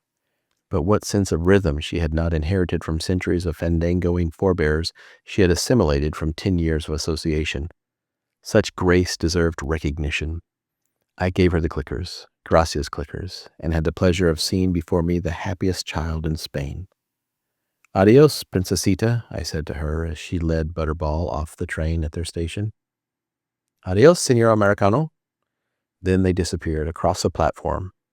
They turned and waved, and from that hour their country was to me a new place. I rode on into the capital in my frightful 3rd-class coach with a light heart. I had fallen in love with Spain. The Royal Road to Romance, Chapter 8. New Tales from the Alhambra. Madrid disappointed me. It was beautiful, to be sure, in a grand metropolitan way, but about as romantic as Indianapolis. Anglo-Saxon civilization lies heavily upon it. There are no Valencia golden towers, no Granada Alhambras, no Seville cathedrals. In fact, it is hard to find anything about Madrid that is Spanish, if one overlooks the bullfights, the eccentric hours, the cafes packed with idling men, the army of beggars, and an occasional mantilla worn by some cranky old-fashioned woman. After a week's residence, I gave Madrid up as hopelessly disenchanted and determined to return south to storied Granada, where Paul awaited me, and where surely, in such December moonlight as was then flooding Spain, almost anything of a mad and beautiful nature might happen. As my funds were now reduced to $30, I felt it wise to forego the luxury of a railroad ticket, and in consequence spent most of my time during the 24-hour journey dodging conductors. The sun was almost down when we approached Granada, striking with its last shafts the snowy summits of the Sierras, and beating upon a ruddy cluster of castellated battlements crowning an eminence above the town. Anticipation told me that I beheld no commonplace Spanish ruin in this haughty fortress, but the shrine of endless pilgrims, an oriental place in the Occident, the most romantic monument in Spain, the Alhambra. Our pilgrimage could not have been chosen at a better season, since the flood of tourists ebbs in December and leaves one to worship in peace and solitude. Why the Christmas season should be out of season in the red city of the Moors is difficult to explain, for the sun pours its rays over the ruddy battlements day after day, and the sky remains blue and brilliant, admiring itself in the unfrosted pools of the gardens where the flowers and orange trees fill the air with fragrance. During the last fortnight of the last month of the year, the fortress belonged to Paul and me. No door was closed to us, no restrictions imposed. All but the sleeping hours we passed within its walls, where I was allowed to roam at will, leaving Paul surrounded by beauty, industriously sketching some pool-reflected portal or graceful colonnade. Every detail of this justly famous castle has been so fully described by writers qualified for the task that I shall not burden these pages with the attempt of an horizon chaser to subdue the terms of Arabian architecture. Even so, since it was soon to prove the scene of an extraordinary adventure, I cannot resist dwelling for a moment on the pool in the court of the Myrtles, where the graceful peristyles before the Chimera's tower cast their images into the water with such perfect likeness that in a good photograph one can scarcely tell which is which, and I was determined to get such a photograph. But success depends entirely on the mood of the goldfish which animate the sky-blue basin, for if they are in a playful humor, the reflection is rippled beyond recognition. One sunny morning, I adjusted my camera for a picture and was on the point of congratulating the fish on being in such an unusually calm temper, when the splash of a handful of bread thrown by the warden to his piscatorial pets interrupted me. The instant the bread struck the surface, a miniature hurricane agitated the water and completely destroyed all signs of reflection. A long wait for more settled conditions availed nothing, except to convince me that I was being mocked by a school of insignificant goldfish. So I decided to assert my rights and, declaring war, began to gather in, with the assistance of my tripod, all the scattered crumbs, supposing that the enemy deprived of his food would retreat skulkily to the depths. The campaign was progressing splendidly.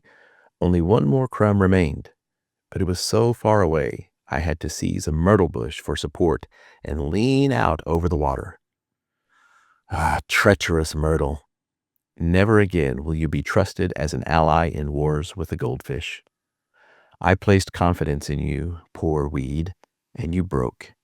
And down came myrtle, bough, tripod, photographer, and all, with a great resounding splash into the historic fish pond which, in all the vicissitudes of fortune, had perhaps never before received an amphibious unbeliever beneath its mirrored surface. My cry of distress as I took the plunge brought Paul hurrying to the scene from an adjoining courtyard. On finding me sputtering in 4 feet of water, clutching half a myrtle bush in one hand and a tripod in the other, he was too convulsed with laughter to rescue me. Finally, getting his hysterics under control, he thought to seize the tripod and drag his ignominiously thwarted companion out of the enemy's territory. Once we had reached our lodging, a long mile away, and I had changed my dripping clothes for an extra outfit of Paul's, since with my submersion my entire wardrobe was likewise submerged, we deemed it wise to take a brisk walk as a means of reviving my chill circulation. The gardens of the Generalife, a summer palace of Moorish kings located just across a ravine from the Alhambra, was chosen as a destination. However, being without the necessary passes, the gatekeeper, a decidedly choleric old Spaniard, brusquely refused us admittance. But I was not going to be disappointed, having come this far. So while Paul was arguing with him, I slipped through the pearly gates, and once inside, broke into a run, in an effort to get a glimpse of the dilapidated Moorish heaven before the celestial bouncer should drive me, as Adam was driven, out of the garden for having committed the unpardonable sin of disobedience. Needless to say, the conquest soon met with fierce opposition from St. Peter, who removed his obstructing presence from Paul's path and turned to pursue the impudent intruder with all the indignation of an irate farmer after a juvenile apple thief. Up one path and down another I raced, with the guardian angel swearing and panting close behind, as McGrath, dancing with excitement, urged us both on with lusty cheers. All records for rapidity for sightseeing in those gardens were broken that day. For to say Paul and I were within the enclosure 5 minutes would be a gross exaggeration. As we made our precipitous and undignified exit, the solid oak gate closed behind us with a furious bang and rattle of chains that might have made one suspect another Moslem assault was anticipated. "What we saw was scarcely worth the trouble, was it?" said Paul, recovering his breath. "Then we shall see more," I retorted, angered by the new insult that had been added to my aquatic injury. "We're going to get back into that garden again, though it be Gethsemane." The gate was obviously out of question. By systematic exploration, we discovered a pass over the surrounding wall, and by dropping through a clump of rose bushes from which we plucked a boutonniere piece, trod once more on the forbidden ground. The gatekeeper was still smarting from the lack of respect shown his position when he heard familiar voices behind him, and, on investigating, beheld his ancient enemies strolling perfectly near the very spot from which he had catapulted them shortly before. Astonishment overcame him. Surely they were devils sent to haunt him. But devils or not, they were not going to stay in his protectorate without a ticket. So, once more, sputtering inarticulate Spanish, he rushed upon us. The rose boutonniere suggested the route by which we had entered, and amid a volcano of threats, the guard shook his finger in the direction of the rose-covered obstruction. Ah, yes, Paul understood. The warden was outraged because 2 poor little flowers had been plucked from their bush. To appease his wrath, McGrath made a respectful bow with an expression of seraphic innocence, extended his purloined bud toward his guardian. Such imbecility was more than the Spaniard could stand. He howled wildly, clutched at his temples, and fled back to his cell, where he remained until the 2 diabolic fiends, after a leisurely visit, had left the garden. Christmas Eve was at hand, and all Granada was preparing to attend the special midnight service being held in the cathedral. It seemed a particularly inappropriate moment to seek the Alhambra, yet I felt that on Christmas Eve, more than at any other hour, the irreconcilably infidel personality of the Mohammed temple would manifest itself. High Catholic services could be attended any time. I perhaps never again be present to watch the captive Alhambra on the night it most detested, defy and mock the religion and race that it held in bondage. And so, an hour before midnight, Paul, who preferred the animated cathedral to the deserted Moorish ruins, separated from me, he to consort with living Christians, I with dead Mohammedans. There was not another person to be seen within the walls. Wardens and visitors alike had shunned the intolerant fortress and left it in haughty solitude to look down upon Granada blazing in holiday lights. But how lonely it was! How cold and forbidding! On that evening, the pagan palace with its scornful attitude had not one friend other than myself, for its uncompromising aloofness repelled even those who hold beauty to be above theology, and drove them into the very arms of the Christian Church, which was only too ready to profit by its rivals' lack of hospitality and to welcome each and all into its radiant, wide-flung portals. Alone, I stood on a wall and listened to the carnival in the streets. All about me the towers, so ruddy and sparkling by day, stood black and ominous, silhouetted against the starry sky of the December night. Unbowed, they were by their centuries of captivity, proud of their glorious past, disdainful of the unwarlike Spaniards, unconverted by the Christian surroundings, and as all Granada moved into the direction of the cathedral to celebrate the nativity of Christ, the Alhambra, infidel to the core, drew itself to its supreme height, and mocked all this pitiful yet amusing festivity of the unbelievers. The wind blowing through the empty halls whispered past me, taunting and derisive. I sought refuge in the court of lions. Here the fountain in disdain spat its spray upon me. Hypocrite, it seemed to say. Go to your infidel priests. Go sing your foolish psalms. To the Alhambra, the abode of kings, needs no sympathy. Such ridicule, such arrogance was unendurable. Unconcerned with creed and sect, I had come here to worship beauty. I was being driven away. An overwhelming revulsion and a fierce desire to escape took hold of me. I hurried from beneath the shadowy entrance arch and fled down the hill, followed by the mocking laughter of the echoing walls. Immediately, eagerly, I sought the Christian cathedral and, casting one challenging glance back at the contemptuous Alhambra, entered its welcoming doors. The Royal Road to Romance, Chapter 9. The Sirens of Seville. I don't understand what the senoritas see in me to inspire so much coquetry, Paul remarked before we'd been in Seville 24 hours.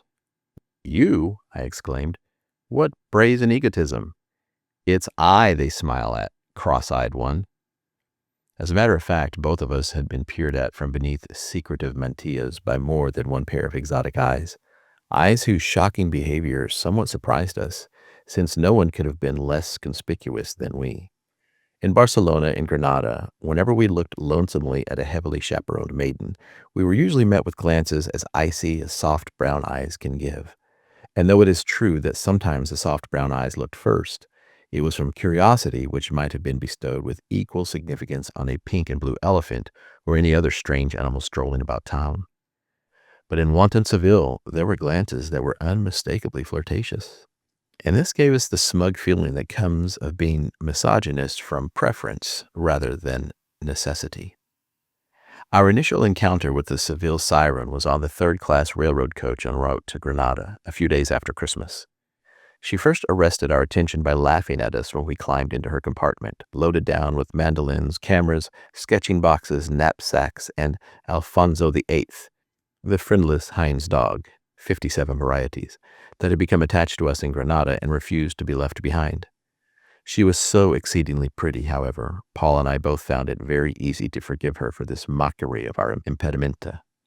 She had eyes filled with roguish good humor and a red dress that accentuated the high coloring of her dimpled cheeks.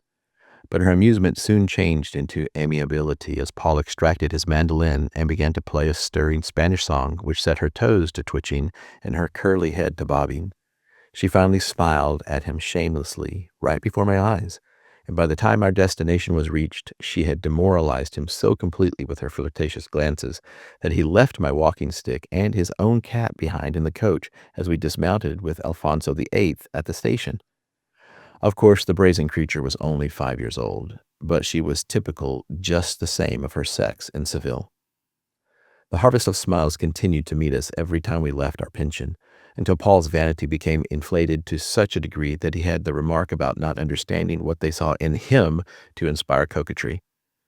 When I insisted it was I they smiled at, he in turn excoriated my egotism and sarcastically reproached me for believing that just because a few people usually treat street urchins stared at my funny blonde hair, I had all the hypnotic allure of a Brigham Young. But I was so sure of my position, I challenged him to a duel of philandering in which we would keep a strict account for 12 hours of the smiles that each could inspire, and in this manner settle our dispute like gentlemen. He agreed readily, and thus began the most disgraceful contest ever heard of in Spain.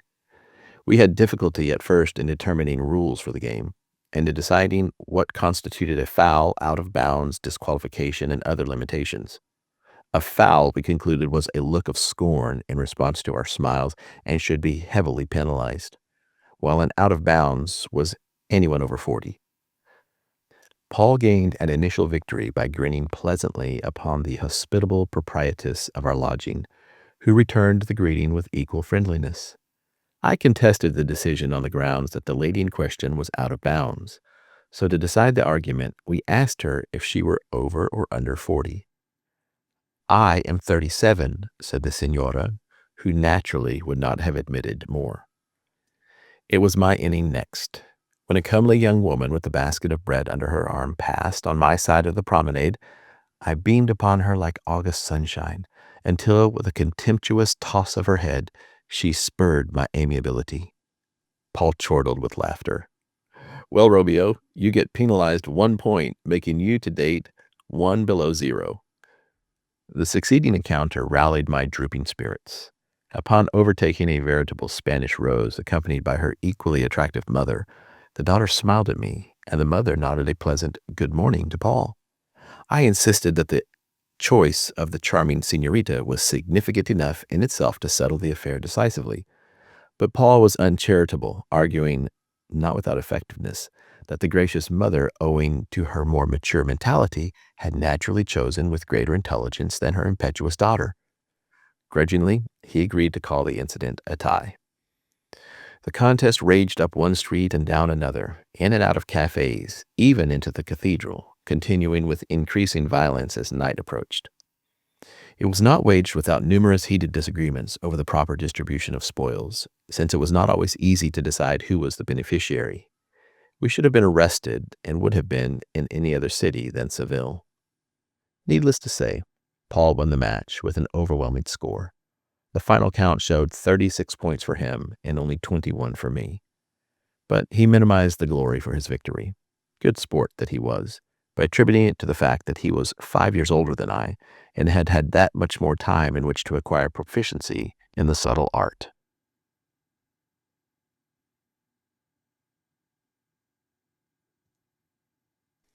The Royal Road to Romance, Chapter 10.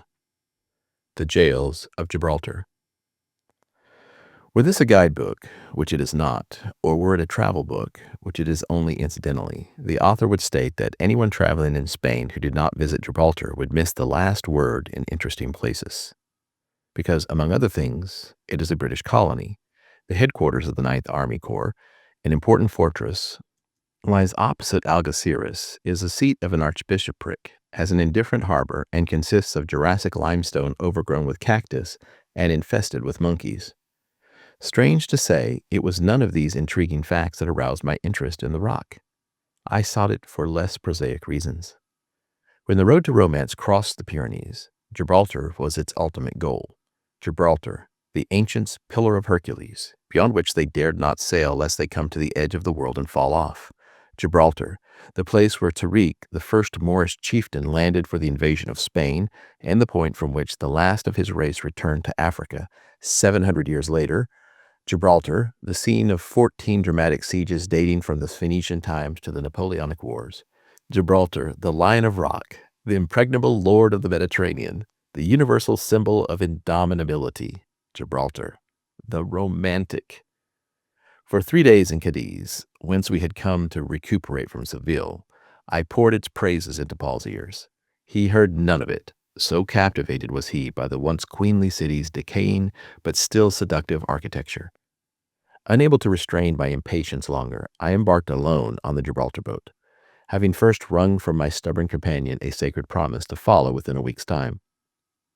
That same afternoon, we approached the Bay of Algeciras, and there before me, rising abruptly across the water, I saw the majestic rock, entirely devoid, to my great disappointment, of the Prudential life insurance advertisement I had always seen emblazoned upon its picture.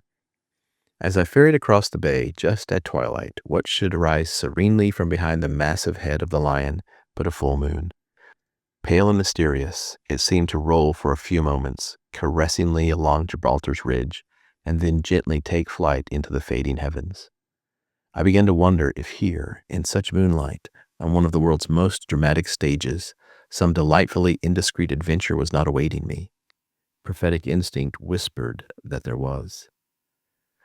The Gibraltar air seemed unusually inviting that January night.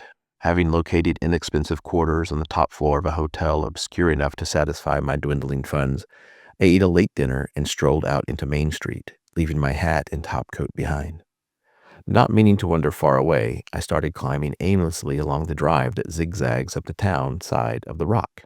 There was an unusual clarity of vision that night, for the winter moon had been developing brilliance with every passing hour, and now, high above, it illuminated the conflict between the marshaled myriads of stars and the thick cluster of the colored lanterns hanging from invisible tug and battleship that dotted the bay of Algeciras. This exquisite view of the sea and city fulfilled every expectation and made me glad that for it I had braved the elements. My purpose accomplished, I was on the point of yielding to the cold and lateness and turning back. But on such a night there was madness in the moonlight. A sudden and intense desire to reach the sacrosanct summit of the rock took hold of me. My suspicion that strangers were not allowed to wander about the upper reaches after dark was confirmed when I bumped into an iron spike fence 15 feet high that said in very eloquent terms, "Thus far, stranger, and no further. Below this point there's only an international seaport. Above, the greatest and most significant fortress in the world." The gate through which the road entered forbidden ground was guarded by a sentry box in a small hut, where a light shining through the window gave evidence of a guard. However, the gate was wide open, and I walked up to it. The box was empty, but I could see British soldiers in the hut through the open door. It was a tense moment. Should I try to slip by, or should I do the timid, commonplace thing and wait until tomorrow for official passes? While I debated the subject, the moon poured its evil gleam upon me. "Yield, yield to this exquisite temptation," it whispered. I plunged. There was no challenge. I was safe inside. With my heart pounding in my chest, I raced up the winding road until it came to a branched path before which there was a fairly legible sign. "Positively forbidden except on call of duty." Surely this path led to something interesting. I followed it as it climbed another 500 feet and led me, breathless from exercise to suspense, to the very flagstaff atop Rock Gun Point, the northern peak, 1,360 feet above the sparkling Mediterranean. In this soaring eagle's nest, I found a camouflaged 9-inch field piece. I jumped upon it, stood on tiptoe at its muzzle, and reached up into the star-strewn sky, feeling that I needed only to leap out into space in order to sail away as the moon had sailed at twilight from this very pinnacle. I wanted to give a wild, intoxicated shout. The winter wind swept angrily against my hatless head. But the wind, let it blow. I filled my lungs. It drove me to deride a force so contemptible. Was I not enthroned on the very symbol of invincibility? Was I not dominating 2 oceans and 2 continents and consorting with the planets in the sky? For those moments of ecstasy, I was no longer an earthly vagabond. No, I was Almighty Jove, commanding the universe from the summit of his British Mount Olympus. And oh, what a glorious universe! Africa and Europe and the Atlantic and the Mediterranean flooded in starlight at my feet. The tiny blazing ships far below creeping east to Suez, the sleeping, sloping city on one side, on the other a sheer precipice from the top of which I could drop a stone into the phosphorescent breakers nearly 1,400 feet below. Northward was Spain and the Sierras, southward the jagged crest of this wonderful rock as it sagged and rose once more to a point even higher than my own. The Straits of Gibraltar were turned to silver by the moon. The African Pillar of Hercules, so clear and so close, rose yet another 1,000 feet above me. The stars in the heavens met the stars in the harbor. It was paradise now, even without the jug of wine. The tempter's moon had counseled me wisely, for, after all, what did prison matter now? Unable longer to endure the cold, I hurried down the forbidden path, and arriving at the gate found Sentry not in his box, but leaning comfortably against the doorpost of the guardhouse. I posted myself in a shadow and waited patiently for over an hour for him to disappear inside.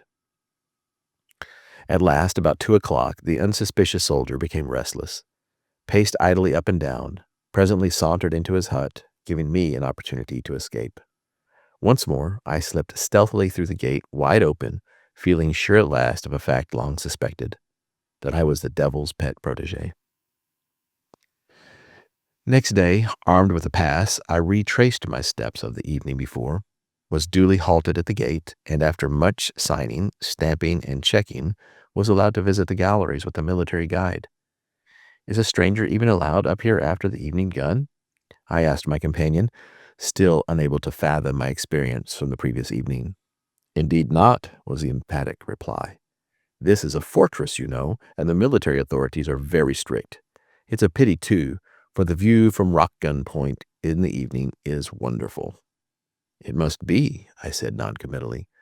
"But what would happen if one were caught on top at night without a pass?" "Oh, he would never get by the sentries."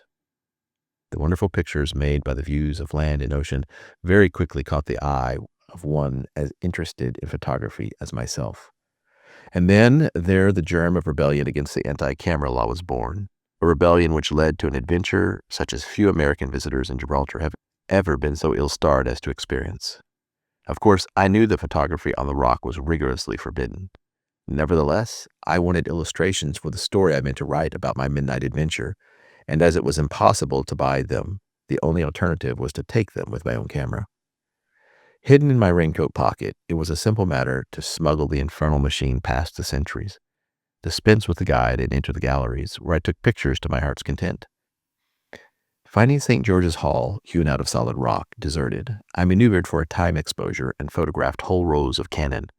Hurrying out again and up the forbidden path to the top of Rockgun Point, I saw in my finder reflections that would have delighted the heart of any amateur photographer, and needless to say, quickly used up my stock of films.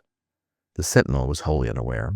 As I surrendered my pass and rushed out again, how eager I was to get the developers and learn if the camera had done its duty.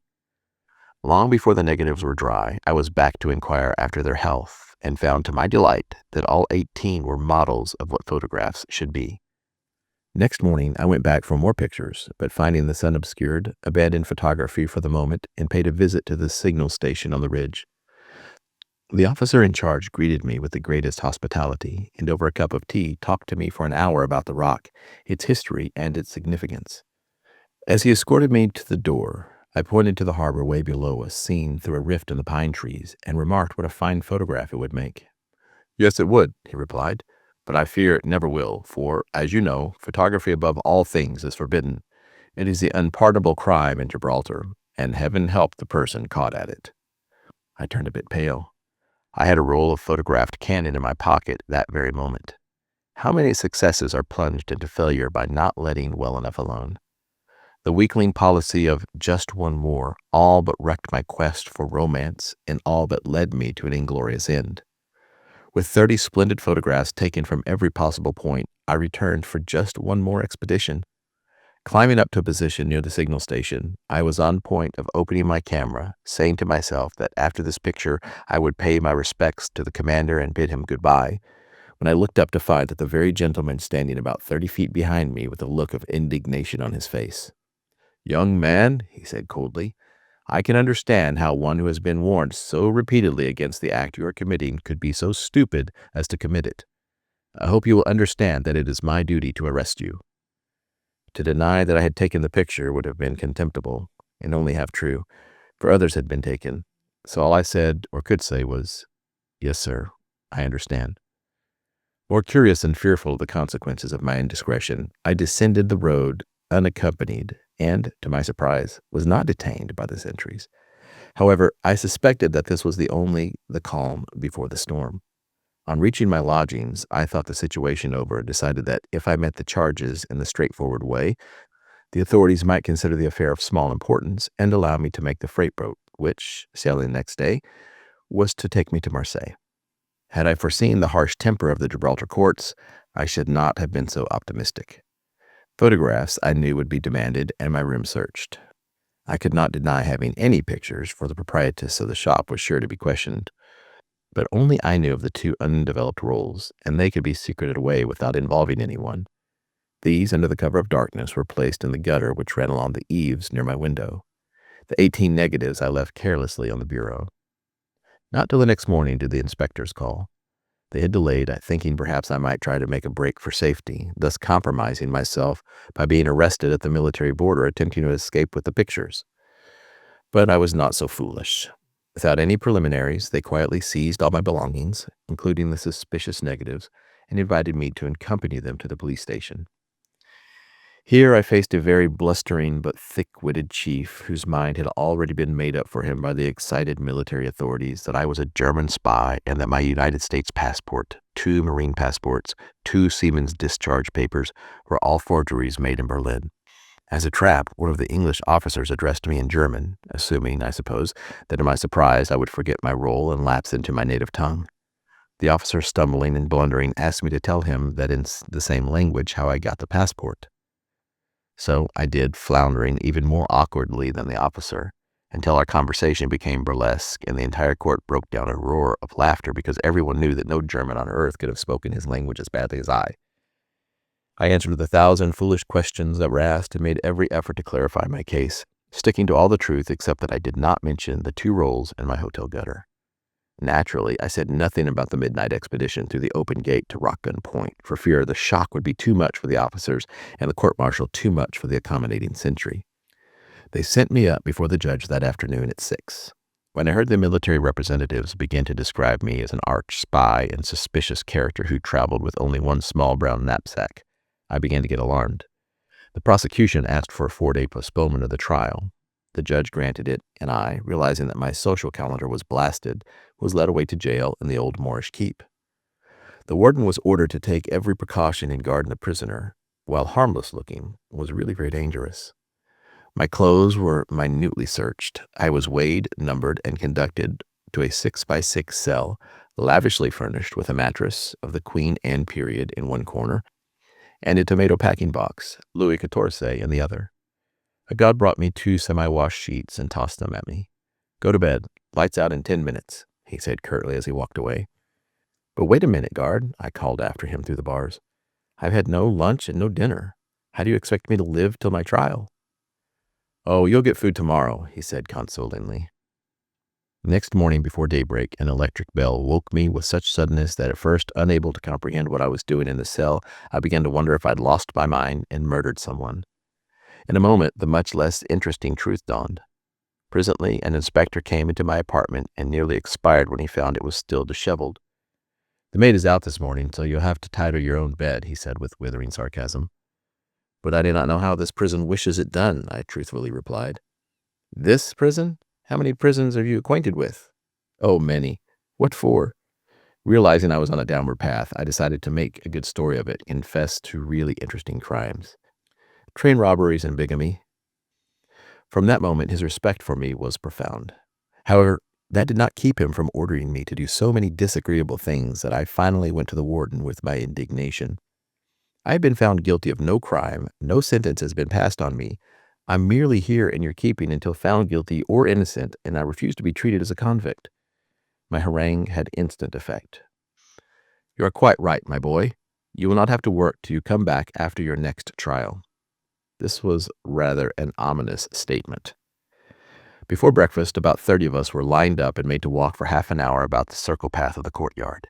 The morning had dawned crystal clear, and as the sun and pedal exercise thawed my half-frozen limbs, I began to whistle as though God were really in his heaven and all was right with the world, whereupon the slave driver told me to shut up. "Shut up what?" I asked. "Shut up whistling." "May I sing?" "No. Can't whistle, can't sing, can't laugh, can't talk, can't do nothing." "You're in the jib, son." "Oh, that's right," I said straight away, forgetting the 4th prohibition. As the morning wore on, the warden, on learning that this was my 22nd birthday, granted me more and more privileges. In response to a request for something to read, he opened the library, a shelf containing some 20 of dusty books, and invited me to help myself. The first volume I picked up was Lives of the Saints. The next was Moses. Catholic theology proved to be the prize and pride of the collection, for it was bound in red leather.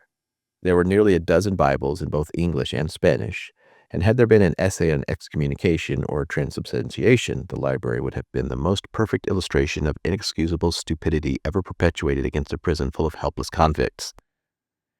I resolved then and there that if I ever got free again, I was going to send those fellow sufferers the sort of literature that would make them glad they were in jail. The Police Gazette, or my first book, for example. There was just one little volume in the collection, Short History of Gibraltar, that attracted my attention. It contained a splendid picture of my cell. So desiring a souvenir to remind me of this penal experience, I pocketed the volume, and when I departed from the prison, the Short History of Gibraltar departed with me. But this time, Paul had arrived from Cadiz. After prolonged search, he found me, much to his surprise, enjoying the hospitality of the city, and had the audacity, on peering at me through the iron bars, to laugh. He came at a very opportune time, for I was growing uneasy about the fate of the 2 gutter-hidden rolls of negatives and needed him to report whether or not they had been discovered by the police. Positive of their safety, I could stand firmly by my defense. Paul promised to establish himself in my old room, if possible, to search the gutter, and to greet me as I entered the courtroom with a smile if the rolls were safe, but with a frown if missing. On the 4th day, the police called for me. I was more than willing to go, for the novelty of cell dwelling had worn off, and this life of passivity had become a bore. The warden bade me farewell and wished me success in my trial. Meanwhile, Paul had played his role with great skill. He met me in the corridor, and there was a smile upon his face that reached from ear to ear. There was no mistaking its meaning. The films were safe. I was immensely relieved.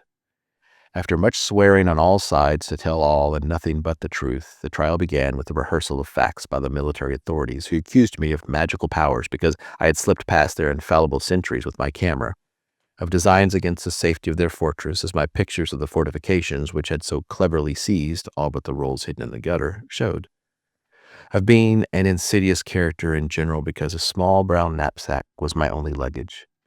So they advocated a heavy sentence in punishment of my great crimes. Having no counsel, I was allowed to defend myself. I plead guilty, Your Honor, of taking photographs. They were merely to illustrate a magazine article about the rock. I have surrendered my pictures. How bold I could be with Paul's smile to back me up. You found from the shop that developed them that 18 were left there. All 18 are in your hands. The American consul has assured you that my 5 passports are authentic. I admit I knew photography was forbidden in Gibraltar, but seeing 5 supply shops doing a thriving business, I concluded the law was not to be taken seriously. As to my suspicious small brown knapsack, I am surprised that my accuser, whose powers of criminal analysis were so penetrating, should find the color and diminutive size of my baggage proof that I am German, when 4 days' growth of beard on my face argues so much more eloquently that I am Bolshevik. Then the judge had his turn. Young man, this court is no place for your ironies. They are quite inappropriate coming from one in your dangerous position. I am convinced you are not a spy, but I think it dishonorable of you to have taken photographs when you knew so well that they are forbidden. But there is a utilitarian side to this question, sir, I replied. The publication of these pictures taken against your law would in no way have harmed your fortress, but would have interested thousands of readers who have not had the pleasure of visiting Gibraltar. I do not agree with you, the judge was emphatic, and as a warning to all others who have your contempt for the law, I sentence you to a fine of £10 or a month in jail. I gasped at the weight of the sentence. 30 days more among that undernourished gang of rogues was unthinkable. Yet at the moment I could have paid a fine of $50,000 as easily as $50. The English officers then showed what gentlemen and good sports they were, for the very man with whom I had held the brilliant German conversation, learning I did not have the amount of fine on hand, was the first to offer me whatever sum I needed. It was not necessary, however, to accept his favor, for Paul came to the rescue and provided me with the necessary funds. The fine paid and felicitations exchanged, I left the courtroom somewhat purged of my photographic ardor, yet not entirely. It would never do to leave the Gibraltar without a picture of my dungeon, so I seized my camera, which the authorities had returned to me, climbed the familiar trail to the old Moorish keep. Gaining admission, I persuaded its friendly warden to pose before the very cell that had caged the notorious German spy.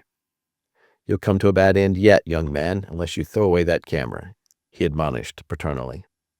He grinned into its finder nonetheless. That night, under cover of darkness, I rescued my gutter-hidden films and fled to Algeciras. Armed to the teeth with a first-class Spaniard Railroad mileage book, a 700-mile remnant of which had been given to me in Gibraltar by a philanthropically inclined American woman who was leaving Spain and had no further use for it. Paul's skillful fingers steamed off the donor's photograph and substituted my own. With it, I traveled de luxe to the French border, and aided by a loan from Paul, reached Marseille.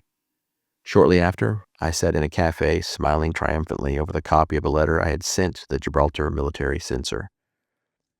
My dear sir, you may remember the case of an itinerant American journalist who was arrested and tried at Gibraltar a week ago for espionage. I am he, and as a memento of the tempest you raised over this teapot affair, I am enclosing 12 excellent photographs of your picturesque fortress, the negatives of which I saved from the gentle treatment accorded their companions. Realizing how rare such pictures as these are, I am sending one duplicate set, autographed, to the jail warden, whose considerate treatment I appreciate, and the other set, artistically mounted on cardboard, to the judge for courtroom decorations. Please do not concern yourself with any letter of acknowledgement. I know how busy you are apprehending spies. Anyway, my address is very uncertain. Kindly present my compliments to the detective force and my homage to the Rock. Very cordially yours, Richard Halliburton.